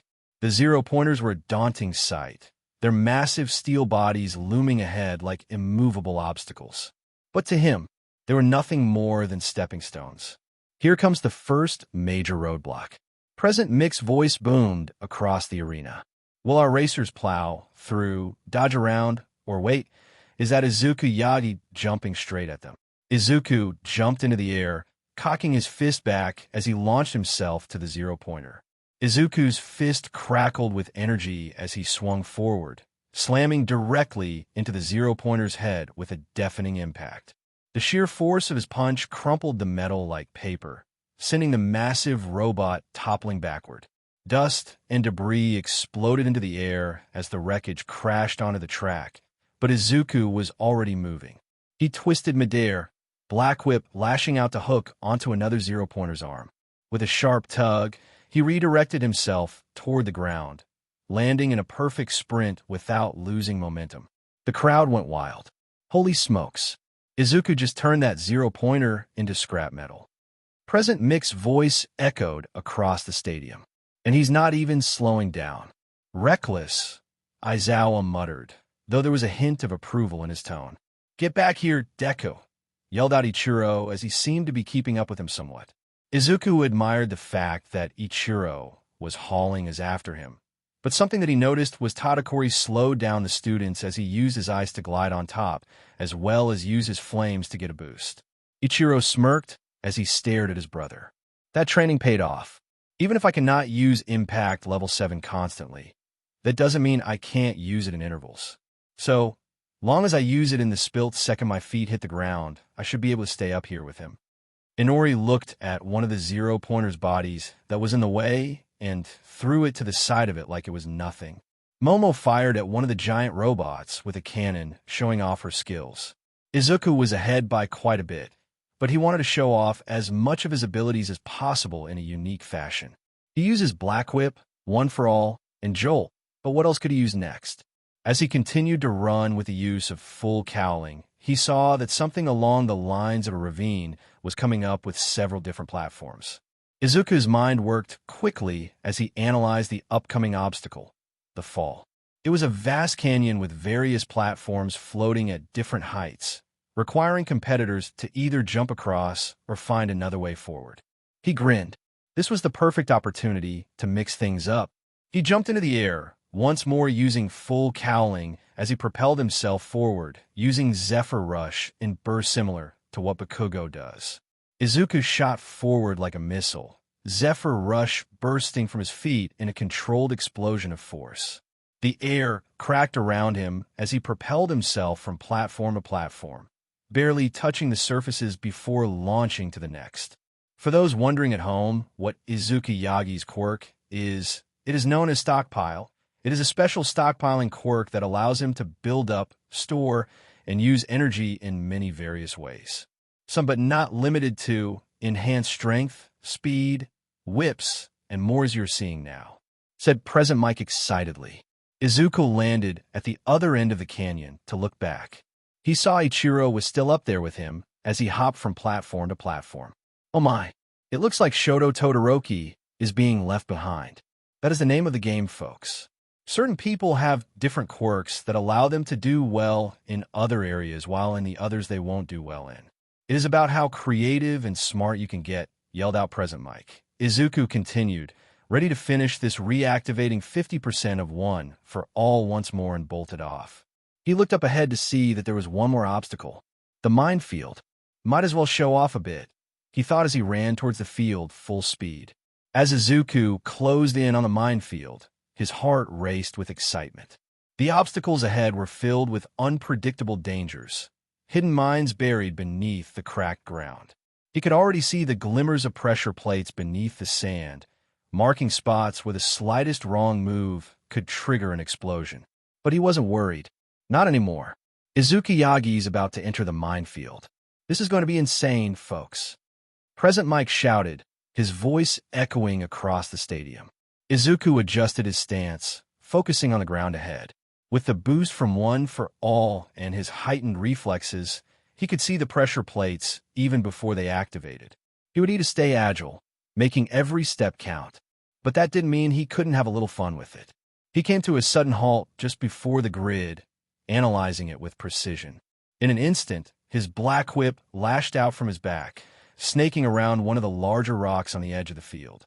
He yanked, using the WHB to launch himself high into the air. As he soared, he extended his arms wide, focusing on the sensation of the wind rushing past him. He felt the energy of One for All coursing through him as he propelled himself higher, just above the grid of mines. From this vantage point, he could see everything. He snapped his legs beneath him and tucked in, getting ready for the landing. Time slowed as Izuku descended, his body twisting in midair. He used a burst of Black Whip to guide his descent, landing on a high, solid rock formation just beyond the minefield. Unbelievable. Present Mike screamed. Izuku just jumped over the entire minefield. Can he keep this up? Izuku straightened up on the rock formation, the cheers of the audience fueling his adrenaline. His heart pounded, but he had no time to waste. The finish line was just ahead, inside the grand arena looming in the distance. With a deep breath, he surged forward. Izuku pushed harder. His breath came in steady bursts, his muscles burning from the intense sprint. The roaring crowd became white noise. Only the finish line mattered now. With one final push, he launched himself forward, crossing into the arena with a burst of speed. His feet hit the polished stone of the stadium floor, and a few staggering steps later, he skidded past the finish line. Amazing! Present Mike shouted. Izuku Yagi has entered the arena and takes first place. That has to be a new record finish. Izuku smiled as he looked at everyone cheering him on. Izuku stood near the finish line, catching his breath as the cheers from the audience filled the stadium. His heart still pounded from the adrenaline rush, his body tingling from the after effects of his high-speed dash. He turned back toward the minefield, eyes scanning for the next finisher. Seconds ticked by. Then, a streak of movement shot across the last stretch of the course. Ichiro. With one last surge, Ichiro crossed the finish line, his momentum carrying him a few extra steps before he skidded to a stop. Ichiro Yagi takes second place, crossing the line just 40 seconds after Izuku Yagi. Present Mike declared, "What a spectacular finish." Ichiro panted slightly at the exertion he had on his body, but he had a tick mark on his face. "You've got to be shitting me. How the F did you win Deku?" He yelled out to him. "'Cause I was faster," Izuku said to him bluntly. "No, SHD, I mean." Ichiro was interrupted from hearing something coming down the tunnel. They saw an ice path being made with flames behind him as Todoroki bulleted his way down the tunnel. Oh ho! And here comes Shoto Todoroki, turning up the heat and cooling down the competition at the same time. Present Mike shouted. Todoroki's eyes locked onto the finish line, his breath steady despite the sheer velocity he was moving at. As he neared the end of the tunnel, he bent his knees slightly, shifting his weight. With one final, concentrated burst of fire from his left side, he propelled himself forward like a cannonball, ice fracturing beneath him as he shot into the arena. His boots scraped against the stone floor as he slid across the finish line, the last traces of frost melting away behind him. He came to a smooth halt just past Ichiro, his breath visible in the lingering cold. Shoto Todoroki takes third place. Present Mike roared, barely able to contain his excitement. What a finish. Fire and ice. Ladies and gentlemen, this kid's got it all. Just so we are clear, the only other difference is that Bakugo got fourth, while Inori got fifth. Other than that, the rest is canon. As the 42 students who passed made it to the center of the arena, with Midnight waiting patiently for them. Congratulations to the 42 of you who have made it past the first round, she purred, her voice amplified across the stadium. You've dodged explosions, ice, and even each other, but don't get too comfortable just yet. She tilted her head, eyes gleaming with mischief. Because the real challenge is only just beginning. The student straightened up at her words, knowing that whatever came next would be just as intense, if not more, than the race before. Midnight raised a hand, and a large digital screen behind her flickered to life, displaying the words, Second Event. Cavalry battle murmurs spread through the students. Some looked intrigued, others wary. Izuku crossed his arms, deep in thought, already strategizing. Ichiro clicked his tongue in annoyance, while Todoroki remained unreadable as usual. Bakugo just grunted, clearly eager to fight regardless of the format. Midnight continued, drawing their attention back to her. The rules are simple. You will form teams of 2 to 4 members, and one person on each team will be the rider, while the others act as their horses. The goal. She let the anticipation build for a moment before flashing a devilish grin. Steal as many points from your opponents as possible. She snapped her fingers, and the screen shifted to display a list of points, each number corresponding to a placement in the obstacle race. You are each giving points based on the area you are placed in. 42nd place gets 5, while 41st place gets 10 points, and it continues to go up the scale until you reach the first place. 10 million points, she said, making Izuku panic slightly. You've got to be kidding, said Izuku as he felt everyone's gaze on him.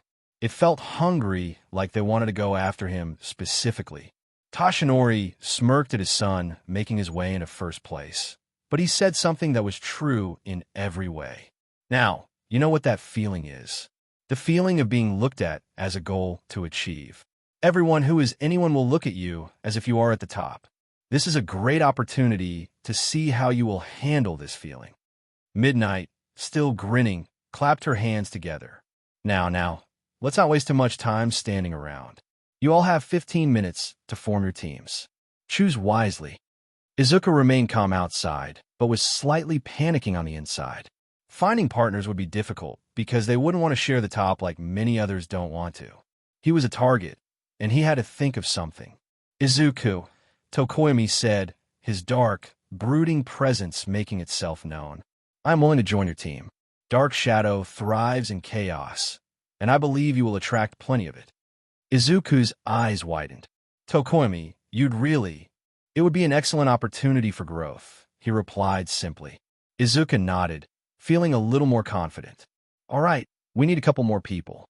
The plan I was thinking was having an offense front, which would be you, and then a defense left and defense right. maybe even having a well-rounded team. Izuku took a deep breath, glancing around the stadium as the other students hurried to form their teams. He already had Tokoyami, which was a huge relief. Dark Shadow's versatility in both offense and defense will be a valuable asset, but they still needed at least 2 more people. His eyes flickered toward Ibera, who stood gracefully amidst the crowd, her vine-like hair moving slightly as she observed the chaos. Her quirk, vines, would make an excellent defensive wall against incoming attacks. Steeling himself, Izuku approached her. "Ibera," he said, trying to sound confident. "Would you be willing to join my team? I think your quirk would be really effective in blocking attacks and keeping opponents at bay." Ibera studied him for a moment before offering a serene nod. "It would be dishonorable to turn away from such a challenge. If my abilities can assist, I shall lend them to you." Izuku nodded as he looked around. "Now I need one more," he said, trying to spot someone. He smirked as he found her and ran over to her.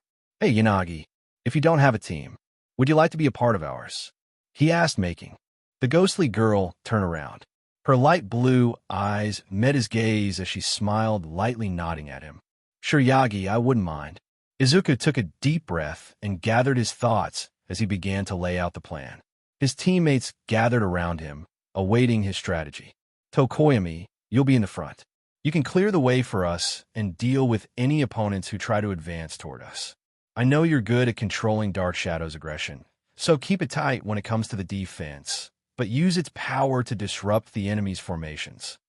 Tokoyami's dark eyes glinted with understanding. "I trust your judgment. Chaos, after all, is a familiar ally." Izuku nodded, then turned to Ibera, who stood quietly by, awaiting her role. "Ibera, you'll be on the left flank. Your vines will help us control the terrain and block incoming attacks. If any enemies try to breach our defenses, you'll be the first line of defense. Your range and the flexibility of your vines are invaluable, and you'll be able to trap and bind any opponent trying to break through." Ibera nodded gracefully, her expression serene but resolute. "I shall hold the line. No one shall pass through." Izuku smiled, then shifted his focus to Yanagi. "And you, Yanagi, you'll be on the right. Your telekinesis can be a great asset in both offense and defense. You'll be able to keep enemies at bay with your floating objects or use them to strike from afar. In case Tokoyami needs assistance on the front line, you'll be able to throw objects to create distractions or even control the battlefield by lifting obstacles in their path." Yanagi's light blue eyes sparkled with a gentle yet determined light. "I could do that. I'll keep things in motion and make sure we don't get caught off guard. I trust the plan, Izuku." Izuku grinned, feeling a sense of confidence building within him. "All right, with all of us in position, we have a solid strategy. Tokoyami will lead the offense, Ibera will hold the left flank, Yanagi will cover the right, and I'll stay in the middle to coordinate everything. Our strength lies in our versatility, and we can adapt to whatever the other teams throw at us." The team stood together for a moment, each member contemplating their roles, understanding the importance of working together. Izuku felt a weight on his shoulders, but also a sense of relief. They had a plan. They weren't just a group of individuals. They were a team. He looked at the others again, reassured by their unwavering resolve. "Now, let's make sure we communicate throughout this. If anything changes or an opening presents itself, we need to act quickly and adapt. We won't have much time to hesitate." "Agreed," Tokoyami said, his voice low but firm. "Chaos is our ally, but we must be precise in how we wield it." Izuku nodded, and the group's collective energy seemed to surge. He could feel the pressure easing off as they came together, each with their own strengths complementing one another. His instincts told him this team could win, as long as they worked together and kept their wits about them. As the clock ticked down and Midnight's voice echoed over the loudspeakers, signaling that the time to form teams was nearly over, the group took their positions. Izuku glanced once more at his team before he walked confidently toward the designated starting point. Minutes later, the arena was filled with the thunderous sound of footsteps as the other students rushed to their starting positions. The tension in the air was palpable, the competitive energy rising as the timer began counting down. Izuku's heart raced, but he kept his breathing steady. He had to remain calm and focused on the mission ahead. Thankfully, he inverted the headband to not show the total points, but they would have to capture a few more to make it more believable. The horns sounded, and the battle began. The cavalry teams and points team Izuku, Tokomi, Yanagi, Shiozaki, 10,445 points. Team Ichiro, Inori, Tetsu, Rin, 605 points. Team Bakugo, Shiro, Ashido, Kirishima, 645 points. Team Shinso, Uraraka, Ojiro, 465 points. Team Todoroki, Shoto, Momo, Ida, Kaminari, 595 points. Team Itsuka, Komori, Setsuna, Hatsum, 135 points. Team Kodai, Bondo, Manga, Koda, 260 points. Team Monoma, Korwaro, Kaibara, Tsuburaba, 285 points. Team Hagakure, Toru, Pony, Shishida, 125 points. Team Aways, Hinanuki, Sato, Aoyama, 450 points. Team Mineta, Tsu, Shoji, 420 points. Now onto the battle. Almost immediately, all teams rushed to the number 1 squad ready to steal the headband worth over 10 million. The battle began in a flash, with teams springing into action, determined to take the headband from Team Izuku.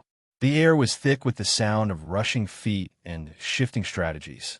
Izuku's team was already on the move, their roles clear in their minds.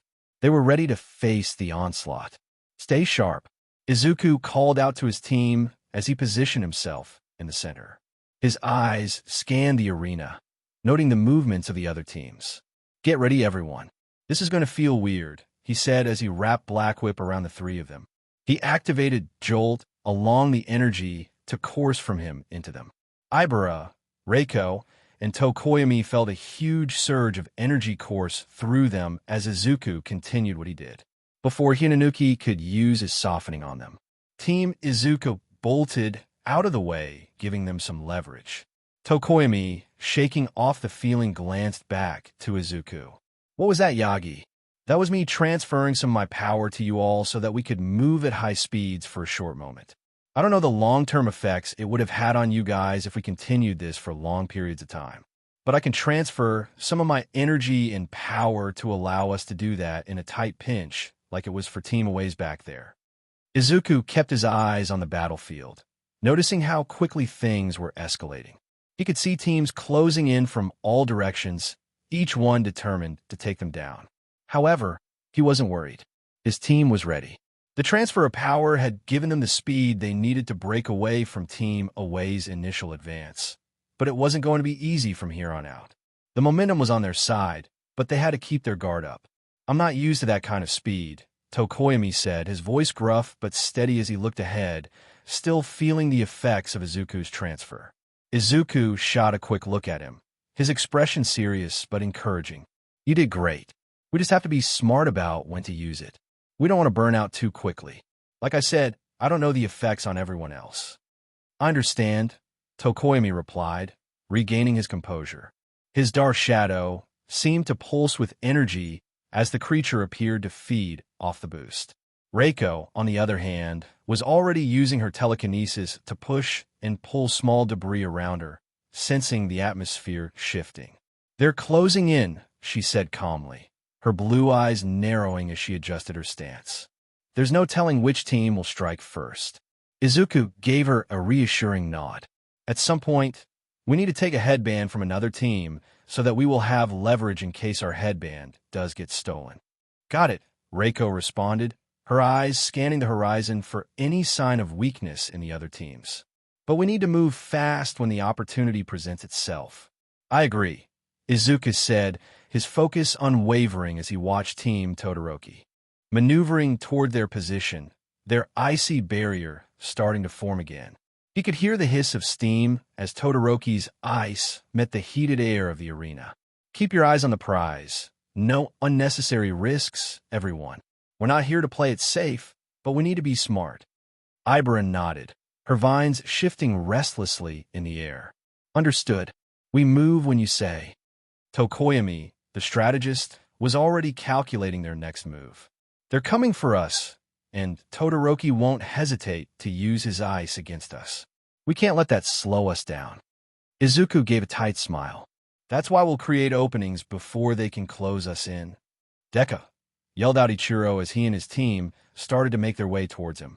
Oh God, said Izuku as he realized they were getting surrounded. What the plan, Yagi? Asked Tokoyami, preparing Dark Shadow. Izuku looked out of the corner of his eye to see Ichiro cooking back his fist. He activated Impact, Drive, level 7. Just wait, said Izuku as he started to channel Jolt into his team once more. Ichiro smirked as he prepared for his attack.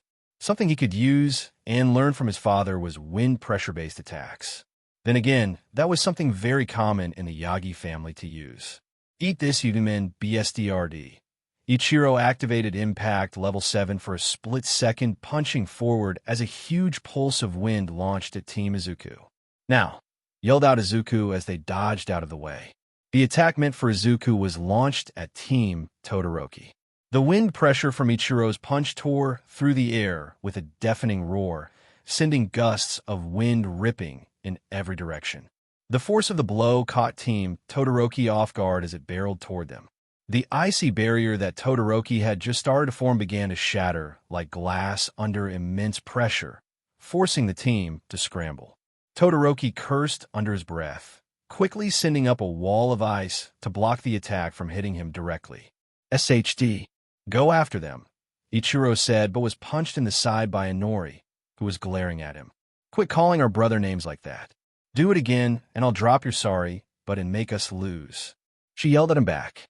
Ichiro's got power, but he's reckless, Tokoyami observed, his eyes flicking toward the boy who was now arguing with his sister. Ibra looked to her left to see that Team Kodai was running at them.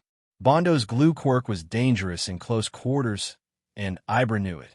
His team was charging in fast, trying to capitalize on the chaos between Ichiro and Todoroki's teams. If they got caught in the adhesive, escape would be nearly impossible. They're coming in from the left, Ibra warned. Izuku's mind worked quickly, assessing the situation. Team Todoroki was still recovering from Ichiro's reckless attack, and Ichiro himself was distracted by his sister's outburst. Meanwhile, Team Kodai was closing in with Bondo already launching globs of fast-hardening glue. We can't let them pin us down, Izuku called out. Tokoyami, Dark Shadow, keep that glue off us, Izuku shouted out as he launched streams of electricity at them. Tokoyami nodded, his eyes sharpening as Dark Shadow surged forward, swiping at the incoming blobs of adhesive, breaking them apart before they could land. Yanagi used her telekinesis to push back some of the glue mid-air, buying them more time. Ibra saw her chance. Ibra's vines twisted through the air with precision, weaving past Team Kodai's defenses unnoticed. As the chaos continued, she carefully extended her reach, her target clear, the headband secured around Kodai's neck. Kodai, focused on evading Izuku's electricity and Tokoyami's dark shadow, didn't notice the vines slithering toward her until it was too late. With a sharp tug, Ibra yanked the headband free. I got it, she called out, retracting her vines just as Kodai snapped her head around in alarm. What? Kodai's usually calm demeanor cracked for a split second as she reached up, only to realize her headband was gone. Bondo turned sharply, eyes widening in disbelief. DM in it. They stole it. Izuku didn't waste the opportunity. Fall back now. Izuku used Zephyr Rush to help push the group back as Ibra gave him the headband. He put the headband around his neck, and even went as far to SWCH, the 10 million points headband. Oh yeah, Team Izuku stole a headband even though they didn't need to. That's called leverage, folks, yelled out Present Mike. Good call, Yagi, Tokoyami remarked, his eyes still scanning the battlefield. They're shaken, but we can't let up yet. Izuku nodded, his grip tightening around the headbands. We need insurance. If anyone targets us, we can afford to lose one without dropping out of the lead. Deku, yelled Bakugo as his team was going after him. Good lord. Do we get a break? Said Izuku as he prepared himself. Not when we are number one, replied Reiko, launching debris at Team Bakugo. Izuku barely had time to brace before Bakugo exploded forward, his explosion bursting with force as he propelled himself straight at Team Izuku. His crimson eyes burned with frustration, and that familiar, angry sneer twisted his face. I'm taking you down, DKU. Boom.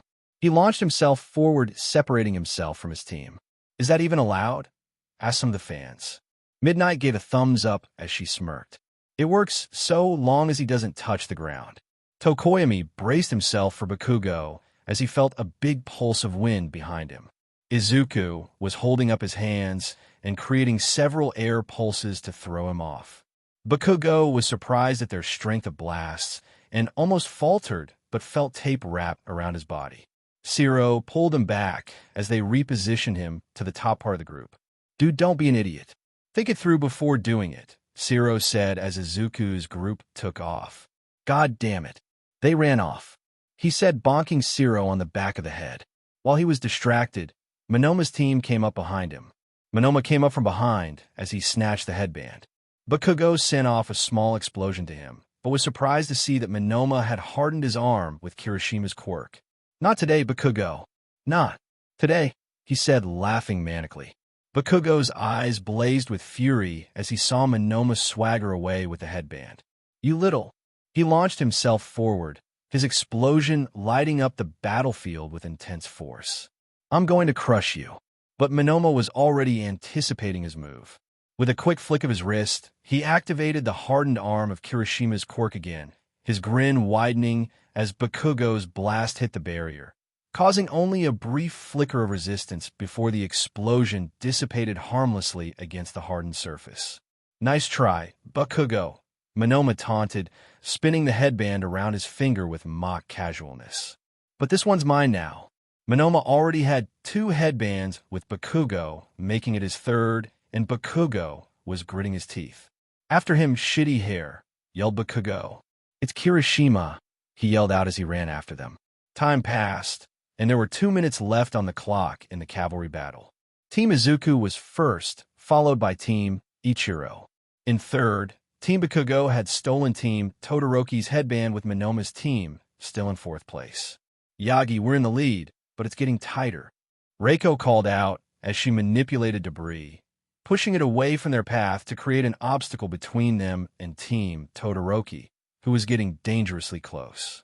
We got to hang on a little longer, Izuku shouted back, his eyes scanning the battlefield. The teams had mostly separated, but there were still skirmishes happening all around them. Bakugo's team had reassembled, and they were coming at them with full force. He charged up his full cowling to 50% and threw a wind pressure attack at the ground, creating a huge shockwave of debris to protect their backs for a while. Izuku's breath came fast, his heart pounding in his chest as he concentrated on keeping the pressure on. The wind pressure attack sent up a cloud of dust and debris, obstructing the line of sight for Bakugo's team and allowing Izuku's team a brief respite. The shockwave rattled the ground beneath them, and even Team Todoroki had to brace themselves for the disruption. Nice one, Yagi, Reiko called out, spinning the last few pieces of debris around her to form a defensive shield as they darted forward. Izuku nodded, his eyes flicking to his teammates as they made their way through the shifting chaos. Tokoyami and Dark Shadow were still on edge, keeping a watchful eye on their surroundings. Ibara's vines were twitching, waiting for the next opportunity to strike, while Yanagi's telekinesis kept the team's path clear of anything that might trip them up. Behind them, the rumble of Bakugo's explosions reverberated, signaling that they wouldn't get much of a break. Izuku turned his focus back to the battlefield ahead, quickly scanning for potential threats. It was all coming down to the final stretch. Get ready, everyone. We've got a minute and a half left, Izuku said, his voice low but determined. We need to stay ahead of the curve. He looked up to see Todoroki and his team push through the dust and debris and go after them. Izuku gritted his teeth, feeling the heat from Todoroki's ice surging toward them. A massive glacier erupted from the ground, its jagged spikes aiming to cut off their escape route. Brace, yelled Izuku as he threw a punch of full cowling once more to disperse the ice. Cracks spread like lightning across the surface before it shattered into countless shards, scattering across the battlefield. Team Izuku surged forward through the falling debris, determined to maintain their lead. Todoroki, undeterred, narrowed his eyes. Not bad, Midoriya, but let's see how you handle this. With a swift stomp, a wave of ice shot forward, coating the ground in a slick, frozen layer. Reiko reacted instantly, using her telekinesis to lift their team just enough to avoid slipping. Tokoyami extended Dark Shadow outward, anchoring them with its powerful grip, while Ibra's vines wrapped tightly around their legs for stability. "We're not falling for that," Izuku muttered, charging up another burst of air pressure. He threw another punch and sent the ice away once more. "Ding, it's too much," said Ida as an idea popped into his head. "All right, Todoroki, I'm going to make a move that may or may not prevent me from moving. Just be ready to grab that headband," said Ida, revving up his engines. Ida's engines roared to life, blue flames flaring from his calves as he activated Recipro Burst. His speed surged, and in the blink of an eye, he became a streak of motion, blurring toward Team Izuku at a breakneck pace. Izuku's instincts screamed at him. Too fast.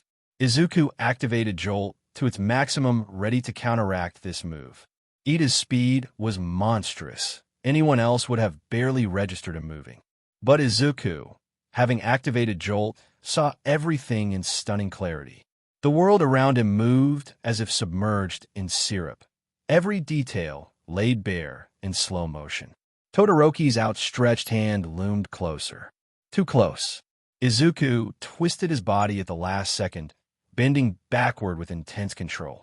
His core muscles burned from the strain, but he didn't waver. "Not yet.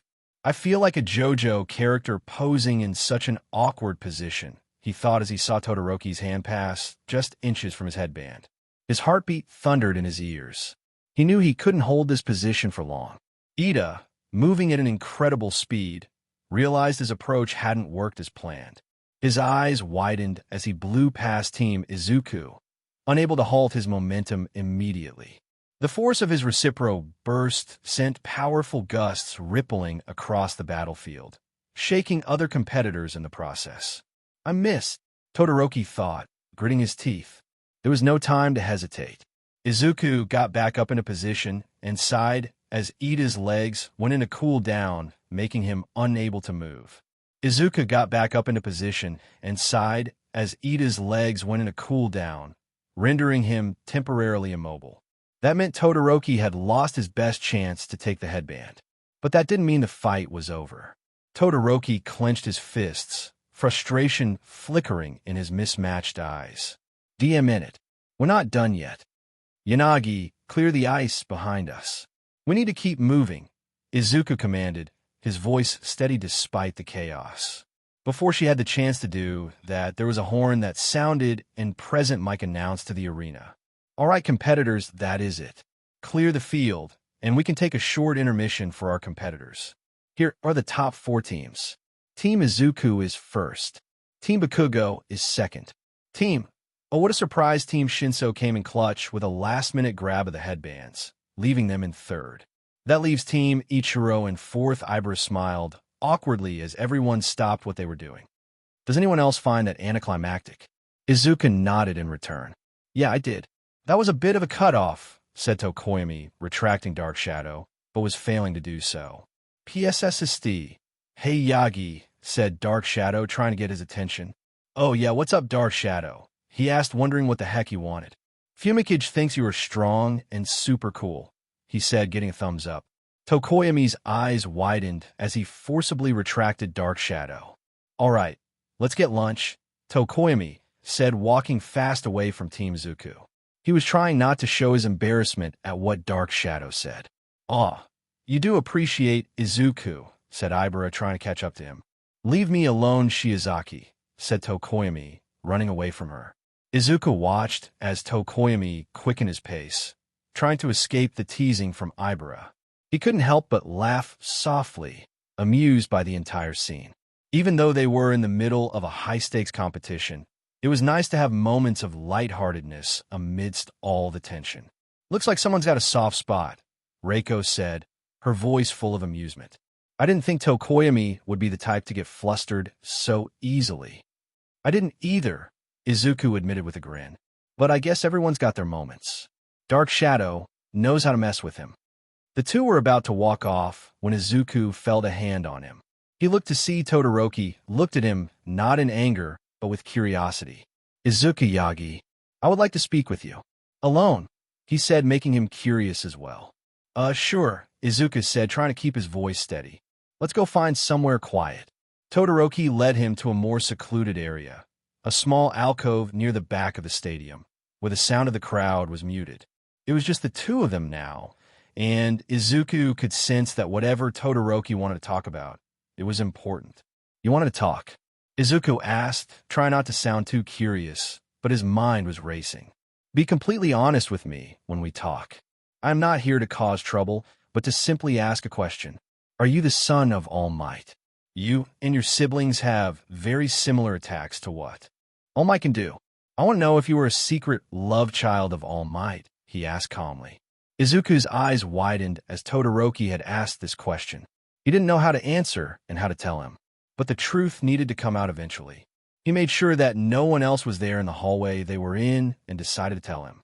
"Yeah, Ichiro, Inori, and I are the children of All Might." Todoroki blinked, clearly taken aback by Izuku's sudden confession. His expression was unreadable for a moment as he processed what Izuku had just said. "You're his son?" Todoroki repeated, his voice quiet but tinged with disbelief.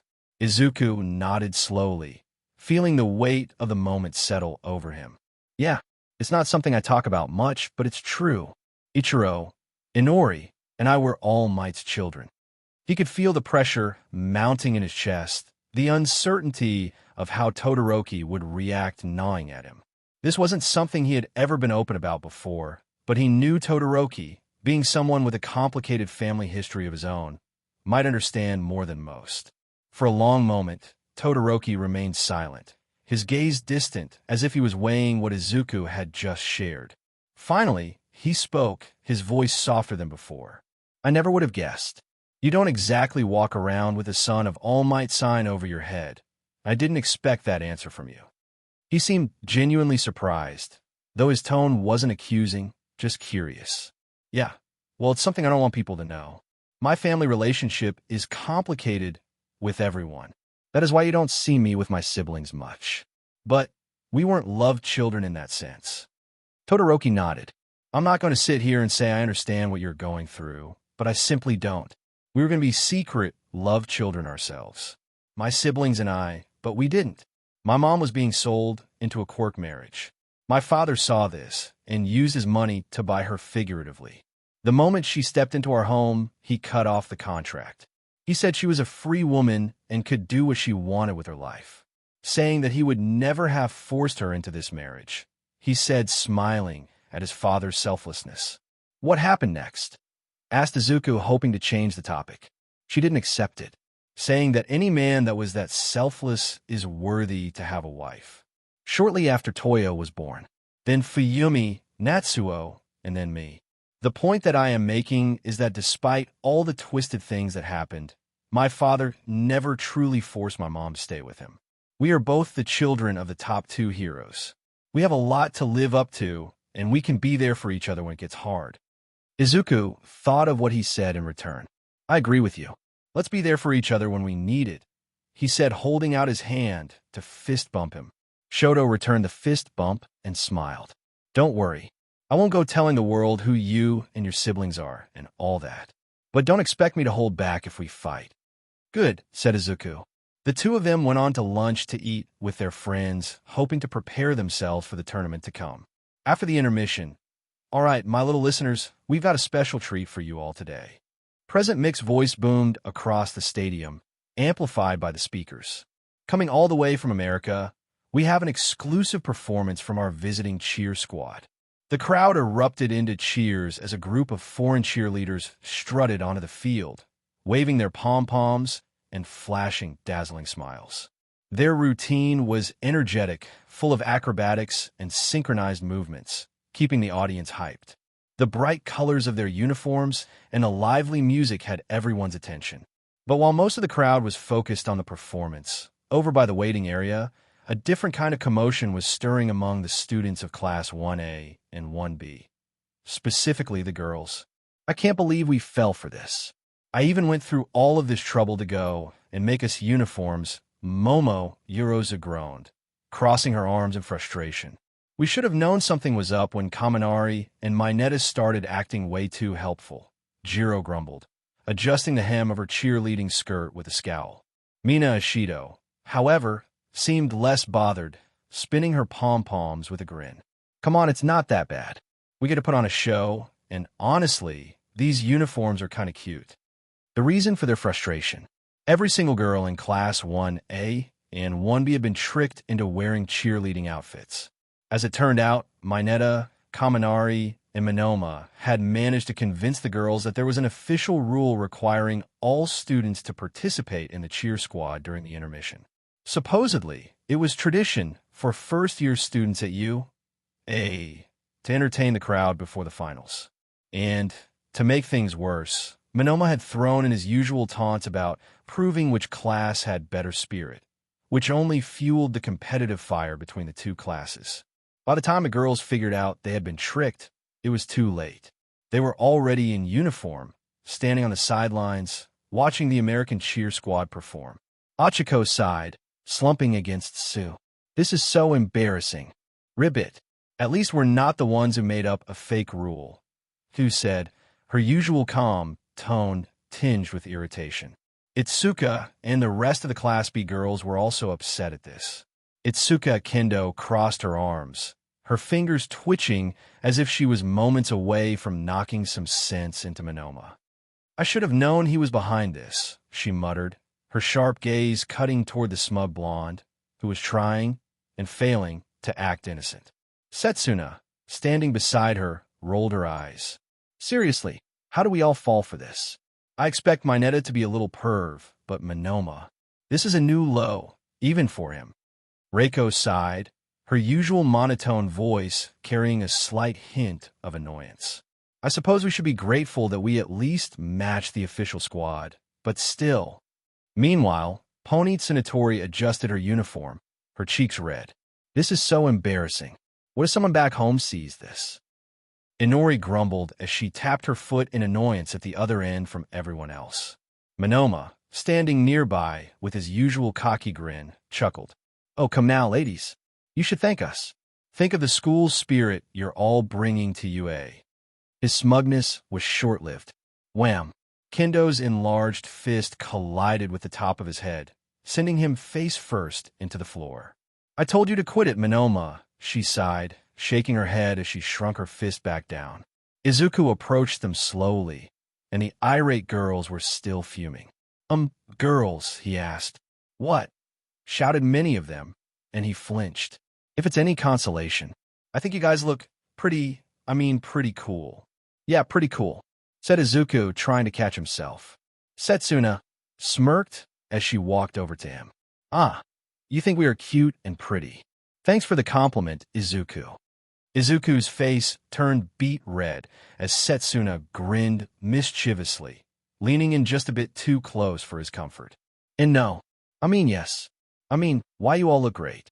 But I wasn't trying to. He stumbled over his words, frantically waving his hands, but that only seemed to encourage her further. Don't worry, Izuku, she said, chuckling. We'll make sure to put on an extra good show, just for you. The other girls snickered as Izuku flailed, looking for an escape route. Achiko, still red-faced herself, stepped in. Hey, quit teasing him, she huffed, puffing out her cheeks. Yeah, stop doing that, said Jiro, annoyed at Setsuna for flirting with him. Setsuna turned to Jiro with a teasing grin. Ah, Kyoka, don't tell me you're jealous too. Jiro's face turned pink as she scowled. Shut up, you're just annoying. She crossed her arms and looked away, refusing to give Setsuna the satisfaction of a reaction. This doesn't change how embarrassing it is, though, said Komori, trying to cover herself in embarrassment. Izuku looked at the girls and sighed, knowing this was going to be very bold of him. You know what? Momo, make me a cheer outfit. Excuse me, asked Momo shocked.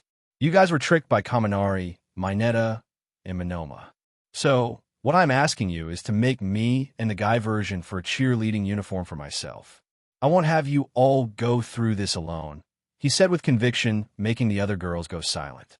The girls stared at Izuku, their expressions a mix of shock and disbelief. They had been humiliated by the prank, each of them wearing a cheerleading outfit that they hadn't agreed to, and now, Izuku was offering to join them in the embarrassment. Momo's eyes widened, her mouth parting as she processed what Izuku had said. Why you wanted to make you a cheerleading uniform? She asked slowly, her voice unsure she had heard him correctly. Izuku, despite his usual nervousness, stood tall with a determined look on his face. Yes, I want to join you all. I won't let you girls go through this alone. He gave them all an earnest smile, hoping that his sincerity would help lift their spirits. The girls' reactions were immediate. Some blinked in surprise, while others blinked twice, trying to make sure they had heard correctly. Then, Achiko's face broke into a bright, almost relieved smile. She stepped forward, her hands clasped together in excitement. Wait, seriously? Achiko exclaimed, her voice high-pitched in disbelief. You really want to be a part of this with us? She looked at the others, who were starting to nod in agreement. Mina's face lit up, her earlier frustration fading. Izuku, that's so sweet. You're actually willing to go through this too. You're the best. She gave him a thumbs up, her pom-poms shaking slightly in her excitement. Izuku blushed, but held his ground. I just think it's only fair. You guys got tricked, and you shouldn't have to do this alone. Besides, it'll be fun, right? Momo, still stunned, gave a small smile. Well, if you're serious about this, I suppose I could design a uniform for you, she said, turning around and making him a uniform from her quirk. Here you are, Izuku, she said, handing it to him. All right, thank you, Momo, he said, running off to the tunnel to change real quick. Sue then realized something that no one had thought of. Wait, how did you know the size of clothing he wore? Asked Sue, looking at Momo. Momo's face turned a deep shade of pink at Sue's sudden question, her hands fidgeting awkwardly with the fabric of the cheer uniform. I don't know what you were talking about. Sue gave Momo an expectant look, her eyes narrowing just slightly. Ribbit, I don't know if I believe that. She was clearly not letting it go. Momo flustered more, her hands now wringing the fabric nervously. It's just that I want to make sure it would fit. I mean, we don't have much time, and her voice trailed off, and she was quickly running out of excuses. The girls began to snicker at Momo's discomfort. Mina raised an eyebrow and teased, You sure seem to know a lot about his measurements for someone who didn't, measure him. She wiggled her fingers in air quotes as she mimicked the motion of taking measurements, causing Momo to blush deeper. Pony tilted her head to the side and smiled. So you do know his size of clothing. Momo's face turned a shade of red that seemed to rival her uniform, and she desperately looked for an escape from the mounting teasing. I really don't know what you're all talking about, she stammered, her voice high-pitched as she fidgeted with the fabric in her hands. I've seen him around enough to guess. She shot a quick, nervous glance toward Izuku, who was still changing behind the curtain, and immediately wished she could vanish into thin air. Sue's eyes narrowed slightly, a knowing look settling in. Ribbit, You've seen him around enough, huh? She teased, leaning closer with a small, sly grin. You sure about that? Momo let out a frustrated sigh, realizing she was cornered. The giggling from the rest of the girls didn't help her nerves.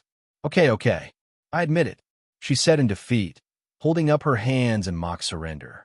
I've noticed his build before, and I just guessed. I didn't want to make it too big or too small. She avoided eye contact with Thu, who was now raising her eyebrows knowingly. What other sizes were you looking at on Izuku, Momo? Asked Mina, clearly trying to get a reaction. Momo turned into a tomato and ran behind Ibra with a huge blush on her face. This is so embarrassing. I didn't mean to make it weird, I swear. She muttered, her voice muffled by Ibra's shoulder as she tried to avoid eye contact with everyone. Ibra, who had been silent throughout most of the teasing, couldn't help but smile at Momo's flustered state. She patted Momo on the back sympathetically. Hey, it's okay. They're just messing with you. You didn't do anything wrong, she said softly, trying to calm her friend down. Still, even she couldn't resist the slightest chuckle at the situation. Hey guys, where did Izuku go? Asked Kirishima. He's going to have a cheerleading uniform on to make us feel better, said Toru, pumping her fist in the air. That's awesome. I can wear one too if you guys want. If it is Izuku doing it, then it is the manliest thing to do, he said with his fist clenched. I mean, if Izuku can do it, I can totally do it too, Kirishima said with a grin, his muscles flexing as if ready for action. His boisterous nature seemed to lighten the mood, making the girls feel less self-conscious about the whole situation. You know, I think I'd rather not see you in a cheerleading outfit, Jiro said, crossing her arms with a teasing smile. The thought of you shaking pom-poms. She raised an eyebrow, letting the words hang in the air. Kirishima scratched the back of his head, a little embarrassed by the comment, but he just laughed it off. Hey, I could be awesome at it. Just wait and see. Momo, who stopped blushing, went up to Kirishima to ask an embarrassing question. Okay, what is your size of clothing? Kirishima blinked, clearly caught off guard by Momo's sudden question. Huh, my size. He scratched his head, looking at Momo with a slightly confused expression. I have a large in both my pants and shirt. Kirishima looked to see the girls were all laughing now, with Momo making blush. Okay, here you are, she said, handing it to him. All right, thanks, he said, running off to go change too. With him gone, the girls started to giggle at Momo.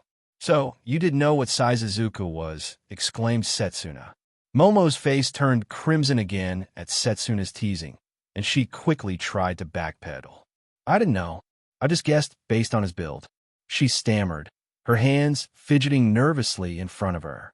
It's not like she cut herself off, realizing she was digging herself into a deeper hole with every word. Sure, Momo, Mina, teased, her voice dripping with amusement. You just guessed. She shot a playful glance at the others. I mean, we've all seen Izuku around, right? You really have to guess when it comes to sizing. Momo felt her heart race as the girls started laughing again, and she quickly found herself hiding behind Ibra's back once more, her face still burning. This is so embarrassing, she muttered under her breath, hoping that the teasing would stop soon. Inside the changing room, Izuku took a deep breath before slipping into the cheerleading uniform Momo had designed. It was surprisingly well made, and the fabric was flexible enough to allow for movement without being too tight or uncomfortable. It was a pretty simple design of a tight orange t-shirt with the words U.A. on it and black pants to match, but it looked good nonetheless. As some chaos unfolded behind the scenes, the crowd remained fully engaged in the American Cheer Squad's routine. And that, my friends, was a show-stopping performance. Present Mike announced, his voice booming across the stadium. But wait, what's this? Looks like Class 1A and 1B are getting festive. The girls all stood there with more confident looks than before now, with Izuku and Kirishima out there by their side. Izuku looked to see Jiro hiding slightly behind him. It'll be all right, Kyoka, he said, patting her shoulder. Dude, this doesn't make it any less embarrassing, she said, not wanting to show people what she looked like. I think you look great. Now come on. We're doing this together anyway, he said, grabbing her wrist. Jiro gave Izuku a nervous glance, but his kind words reassured her. Yeah. Nerd, I know, she said, poking him with her earphone jack.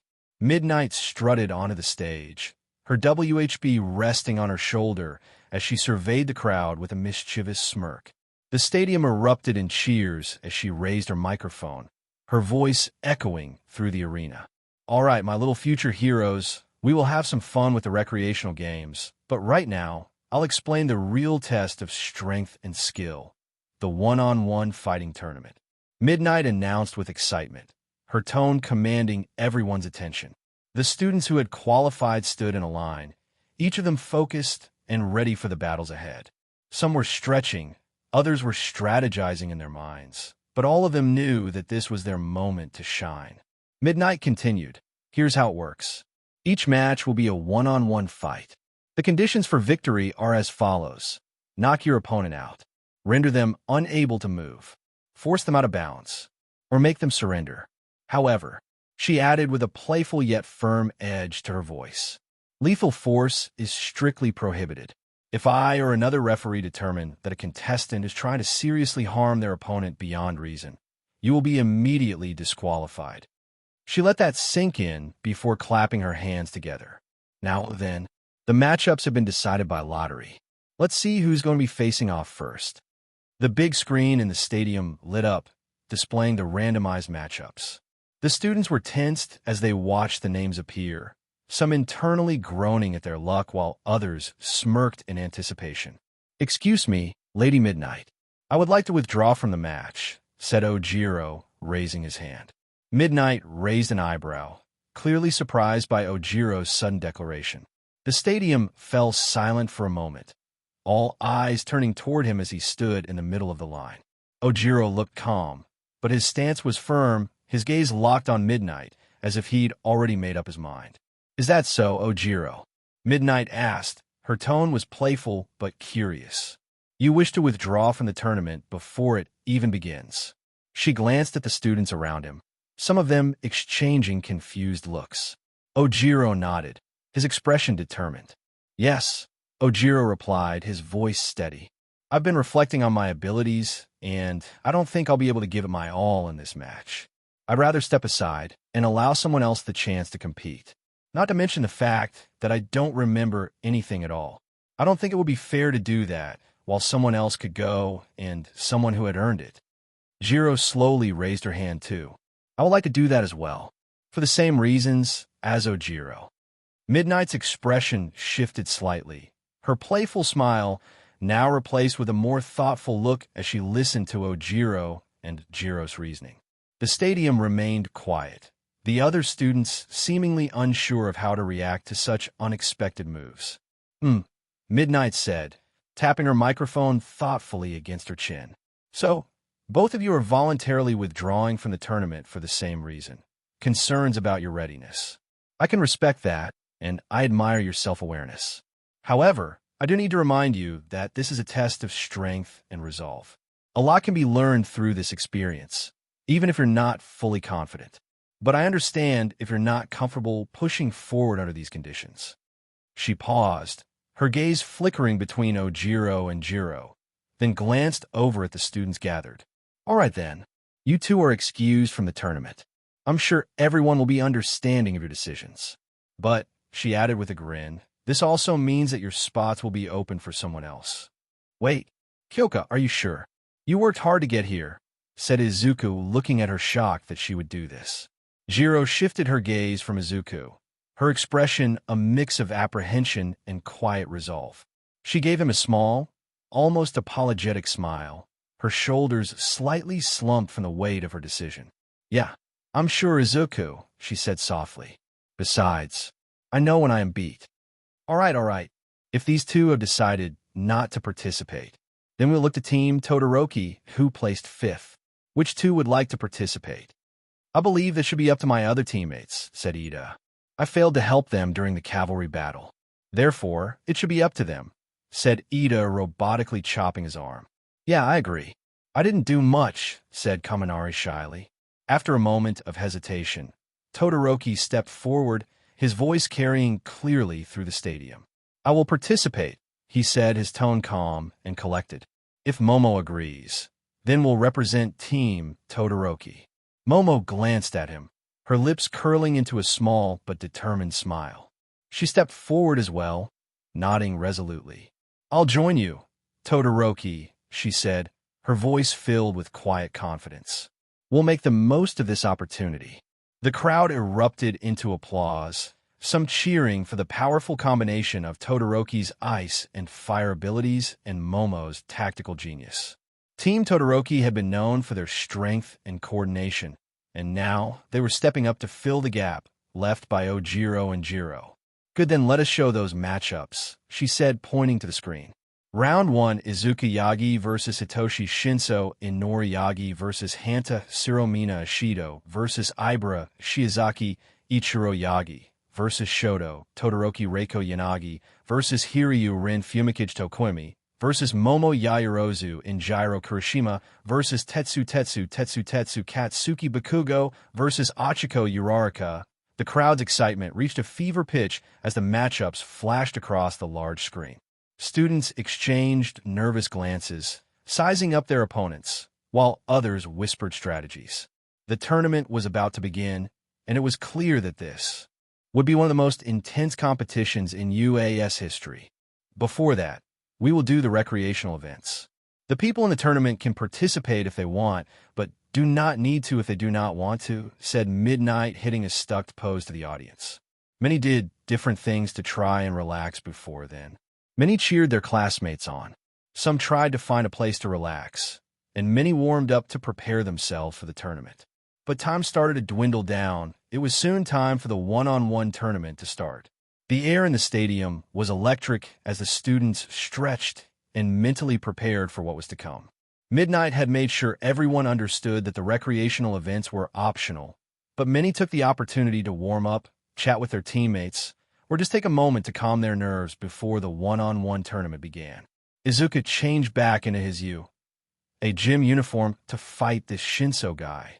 He did get a heat of warning from Ojiro and Kyoka to not talk to him at all. This would be an interesting fight, to say the least. The excitement in the stadium reached a fever pitch as the crowd's cheers and murmurs filled the air. The students who had participated in the recreational events slowly began to filter back into the stands, some wiping sweat from their brows, while others found their seats, eyes focused on the arena. Midnight stood at the center, a grin playing on her lips as she surveyed the crowd. "All right, everyone," she announced, raising her arms to capture the audience's attention. "It's time to get things started. The one-on-one tournament is about to begin, and you're going to witness some of the most incredible battles has ever seen."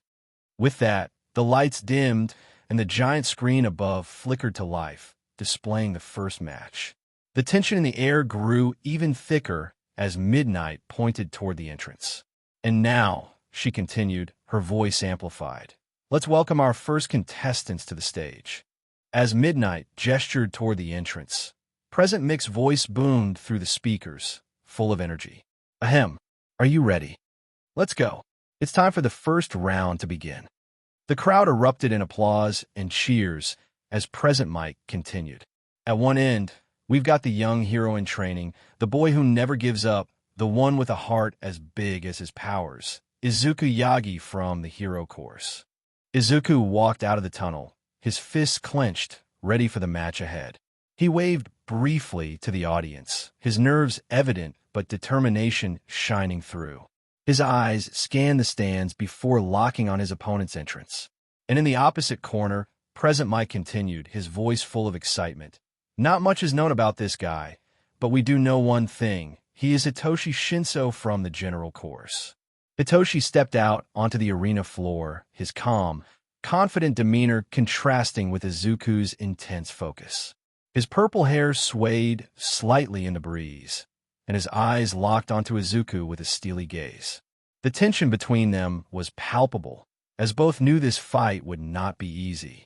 With the announcement complete, the two combatants stared each other down. Midnight, holding her microphone, gave the final countdown. "Begin." And just like that, the first match of the one-on-one tournament began. Thank you for joining us on this journey through what if Deku gained power to create Quirk. We hope you found it as captivating as we did. A big thank you to the Ultimate One for creating such an engaging story. Don't forget to visit their profile on fanfiction.net for more fantastic works. The link is in the description below. If you enjoyed this video, please give it a thumbs up, share with your friends, and subscribe to Zenin Fanfics for more intriguing explorations into fanfiction and fantasy. Your support helps us create more content like this, and we love hearing your thoughts and suggestions in the comment section. See you soon in the next video.